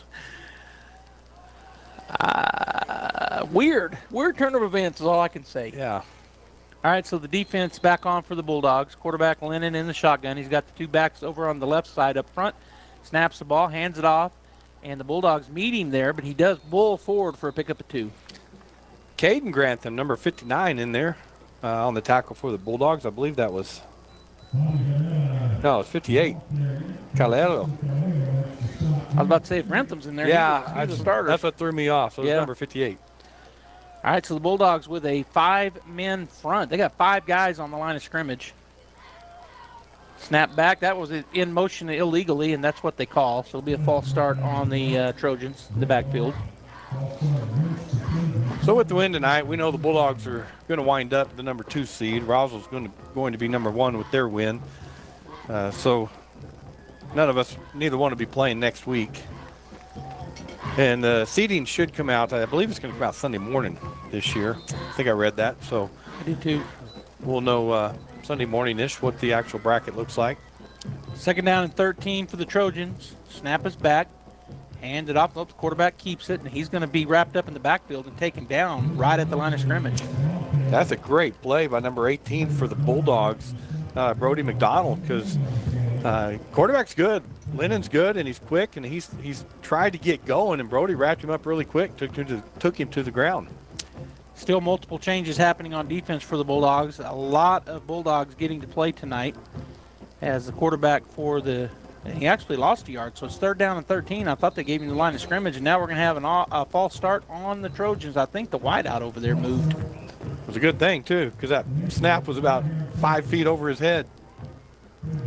Yeah, it was fortuitous for the Trojans because that would have been a long loss, Yeah, they theoretically. lost 5 instead of 20. Right. All right, clock rolling again, down to 2:12 and counting. As the Trojans have a 3rd down and 18 to go, and now they're going to make some wholesale changes as a bunch of their players trot off and new players coming into the lineup. They got trips to the far side, twins to the near side. Lennon in the backfield by himself. The Bulldogs back out of that 5 or 6 man down lineman. They got 4 down linemen. They're going to rush 4. Steps into a throw. It's going to be over the middle. That's caught. 3 Bulldogs converged, but a big pickup for number 26. Yeah, he just found that open area, Justin Madrid did, and a good throw by Lennon, and right in between 3 Bulldogs. 1st down and 10, trips to the far side. Snap is back. He fumbles it, picks it up. Going to just try to run. Then he's going to throw it to a wide open receiver, but underthrown. And that was a break in the Bulldog defense there. I'm not sure what happened, but he was wide open. Yeah, the corner squatted, and Coyle just went down that left sideline, and nobody was on him. The safety was in the middle of the field, and Lennon just under pressure, he kind of broke away, but he underthrew him. There was no way he could get to that the way he was running. Yeah. All right. Trips to the far side, 2nd down and 10. Twins to the near side. He looks to throw to the left side. It's going to be thrown and caught at the yard marker. And so, they're going to give him 9. This official on this side is giving him 9 as well. So it'll be 3rd down and 1. Quick completion to Coyle, tackled by Jaden Hudson. Empty backfield, trips to the near side. We're down to 40 seconds when this snap gets off. It does. He's looking to the left, now back to the right, now over the middle. It's going to be caught in that middle zone again. That'll be a 1st down pickup of about 11. 35 and Brody McDonald and number 35, Hayden Harcrow in there on the tackle. 1st and 10, 22 seconds and counting. Trips to the near side. Lennon takes a snap, 4-man rush. Going to throw it deep. He's got a man there. Good. Oh, and it's picked off. Bulldogs pick it off in the end zone. They run it out, and he will get out to about the 17, and before he's tackled actually gets forward momentum to the 19. Brody McDonald running step for step with Coyle, and was reading his eyes, stuck his hand up in the air, hit the back of his hand, and then came down and fell right into his arms in the end zone. And so then he just headed the other way. That's a great defensive play by Cody McDonald. All right. I said Cody. Brody McDonald. Brody. So we're going to go ahead and get the Guy Chevrolet postgame show going. The Artesia Bulldogs win 43-7. Stay right there. We'll have some final stats for you and thoughts when we come back. Come see your new truck at Guy Chevrolet Company in Artesia. Right now, save over $6,000 when you purchase a 23 GMC Sierra 1500 with the one and only 5.3-liter V8. Or get interest as low as 0.9% and save $32.50 when you trade in. Plus, you make no payments until 2024. We haven't seen these savings in years. So don't wait. Drive off in your new Sierra and make no payments until after the holidays. Only at Guy Chevrolet Company in Artesia or shop online at GuyChevy.com. GM Financial Financing for well-qualified buyers. Must take delivery by 10/31/23. Business Notions. Our business is making your business look good. For your company embroidered polo shirts or t-shirts, for your event or sports team, look no further than Business Notions. Keep your staff looking sharp and professional with embroidered apparel from Business Notions. Everything from polo shirts and caps to coats, jackets, and hats. Business Notions. Our business is making your business look good. Servicing all of Southeast New Mexico. Call today, 625-2840. Rosa, have you decided where you're going to college yet? There's so many choices. I'm still not sure. Well, I've decided to attend the University of New Mexico. It's the only Research One university in the state. It's the flagship, and their academic programs are among the best in the nation. The University of New Mexico? Can I still apply? Of course. UNM is New Mexico's best university, and residents of New Mexico get preference in admission. Apply now, and we'll attend UNM together. The University of New Mexico, New Mexico's University of Opportunity. Apply today at unm.edu. Southwest Printers is bigger and better than ever before. Southwest Printers is the one to turn to for anything you need printed. You name it, Southwest Printers can put your name, business, logo, or photo on it. From golf balls to t-shirts and everything in between. Take your business or organization to the next level. Southwest Printers can even create campaign buttons, push or rack cards, plus many different sizes of Coroplast yard signs for your election campaigns, and so much more. Southwest Printers, 110 North Penn in Roswell, and online at swprint.net. Innovation, service, integrity, and knowledge. J.S. Ward and Son Insurance Agency. Auto and home, life and health, personal and commercial. Bonds too, since 1925. We have the coverage for you. Innovation, service, integrity, and knowledge. J.S. Ward and Son Insurance Agency. The Artesia Police Department wants to remind you to lock up your vehicles, take your keys with you, and never leave valuables in your vehicle. If you're looking for a rewarding career in law enforcement, the Artesia Police Department is looking for you. The department is currently hiring certified and uncertified officers. Take advantage of a great retirement plan, paid leave, and medical benefits. Apply in person, online, or call 575-746-5000 for more information. The Artesia Police Department is an equal opportunity employer. And please always remember, don't drink and drive. Incredible Printing is open for business. Located across the street from the Derek Floor statue in Artesia, Incredible Printing is Artesia's only local printer. Incredible Printing makes your business that high-flying brochure needed to advertise those new services or products. Incredible Printing also specializes in all carbon copy books and material. Incredible Printing is open in Artesia, across from the Derek Floor statue. Get great service with Pressure Services. Pressure Services LLC specializes in hydrovacs, vacuum trucks, kill trucks, sandblasting and coating, and roustabouts. The Bulldogs are champions on and off the field, and Pressure Services LLC are your champions when it comes to dependable, accountable, and efficient service. When you need it right, Pressure Services will be there for you. Pressure Services LLC, 575-736-1047. Go Bulldogs! Welcome back to Bulldog Bowl. The Artesia Bulldogs get the big win to end their season. 43-7 is the final stat, but here's Josh Howard with the stats of the ball game. Yes, for the Bulldogs tonight. First downs, 18 first downs, 14 rushes for 106 yards, 18 receptions for 274 yards, and 274 yards passing. For the Trojans tonight, 9 first downs, 18 rushes for 57 yards, 12 receptions for 114 yards, and 114 yards passing.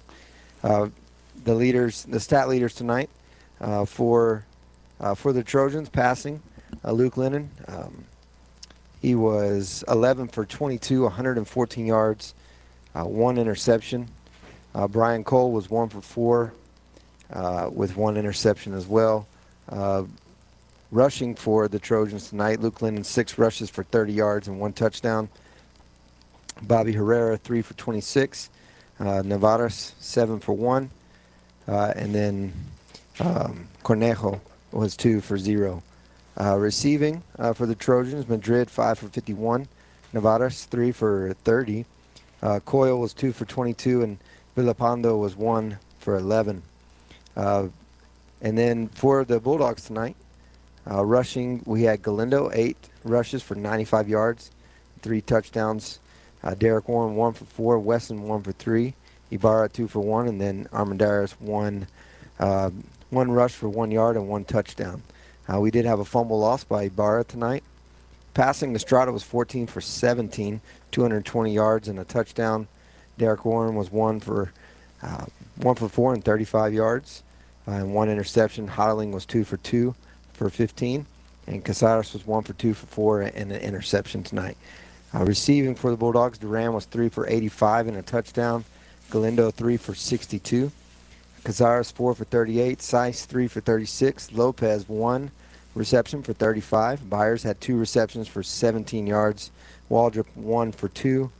And then Kahn 1 for -1 yard. So defensively for your Bulldogs, we did have an interception tonight by Brody McDonald for a 19-yard return on that. Leading the way tackling was Huffman. He had 4 tackles, most of them in the first half, for negative yardage. And then also we had Wesson that had 4 tackles solo and 2 for a loss tonight. So good job by the Bulldogs. A lot of those stats were in the first half. Just a good job by the Bulldogs. They came out ready to play tonight. Yeah, they did, Josh. Thank you for the final stats there. And Robbie and I were talking about it. There was just some unusual things about this ball game tonight, Robbie. But the big thing is the Artesia Bulldogs win. They end up 9-1 on the season. They will get the 2 seed. I feel 100% confident in that. Roswell will get the 1 seed as 10-0, defeating the Bulldogs in district. And so we got a week off. There's some things I know the Bulldog coaching staff will work on with these players going into the week off. But we'll start the playoffs in 2 weeks. Yes, we will. Let's talk about this real quick. Just good showing by the starters of the Artesia Bulldogs. They came out. They played well. They took care of business. Offense moved the ball pretty easily. Defense, shut down the Mayfield offense. They ran probably 10 different formations. They were trying to find something that would work, and the defense adjusted each and every time and played well tonight with some turnovers and just the defensive line and linebackers shutting down that run game they were trying to get going. So first team starters did a great job of taking care of business, 43-0 at halftime. So second half got really sloppy, really messy. The one downside is our understanding right with Enrique Armendariz with that unsportsmanlike and ejection. He won't be available that first playoff game, and he's one of the leaders on the team. But another thing I just wrote down here is the other unsportsmanlike. We got away with it in this game. We don't like it, first of all. I mean, I know the coaches don't like it, but they got to clean some of that up. Though that's easy to clean up. It should be anyway. Personal fouls and unsportsmanlike. Playing hard, you'll get a personal foul every now and then. But an unsportsmanlike is a choice you make. So we need to clean some of that up because, further we go into the playoffs, we're not going to get away with those. Those will really hurt us in games like that. They certainly can. And as you said, by what you meant by we got away with it, we were just so far ahead that it didn't influence the game. But you're exactly right. I agree with you 100%. Now, as we come into the playoffs, as you were talking, let's go there now, just talking about this game. But excited for the Bulldogs, right? It's been a great season. They're 9-1 on the year. Roswell's winning 38-0 in the fourth quarter, so they're going to win tonight against Goddard. So, I mean, you play the playoffs for a reason. You play on Friday night for a reason because anything can happen. But if things go the way most people think they're going to, there's a showdown coming between Roswell and Artesia in the last game of the season. We got to get there first and take care of business and see who we're playing as the seeding will come out this weekend. But as you said, got a week off, heal some players, get ready for that first round, and then, gear up to get better each week, gearing up for the ultimate goal, and that's to win a state championship. And if the Bulldogs can do that, it'll be back-to-back for Coach Maupin and the Artesia Bulldogs as we're the defending state champions. And so we're just looking forward to the playoffs here. We've got a lot of other Bulldog sports happening. Soccer, we talked about it a couple of times tonight. They win district last night, both the boys and the girls. The Artesia Lady Bulldog volleyball team is in control of their district. They've got to go through one more game in the first round, and then they'll have one more chance at all 3 district opponents. But right now they're in ranked number 1 in the state and got the big win over Goddard last night. So all the sports kind of kicking into high drive right now as we get into the playoff time. Yeah, next broadcast for you and I will be that third volleyball game Tuesday night here at home. So come out, support the volleyball team. And then Thursday night, they also have a home game against Portales. So both home games next week, Tuesday, Thursday, volleyball, and then we'll have to see where the soccer winds up. All right, so on behalf of our staff, Bradley, Megan, and Olivia were on the cameras. Jeffrey Curtis was our producer. Josh Howard took care of the stats. And, of course, my partner, Robbie Blue. This is Joby Hodling saying, hope you have a great rest of your evening and weekend, and we'll see you Tuesday night at the pit. Come and join us.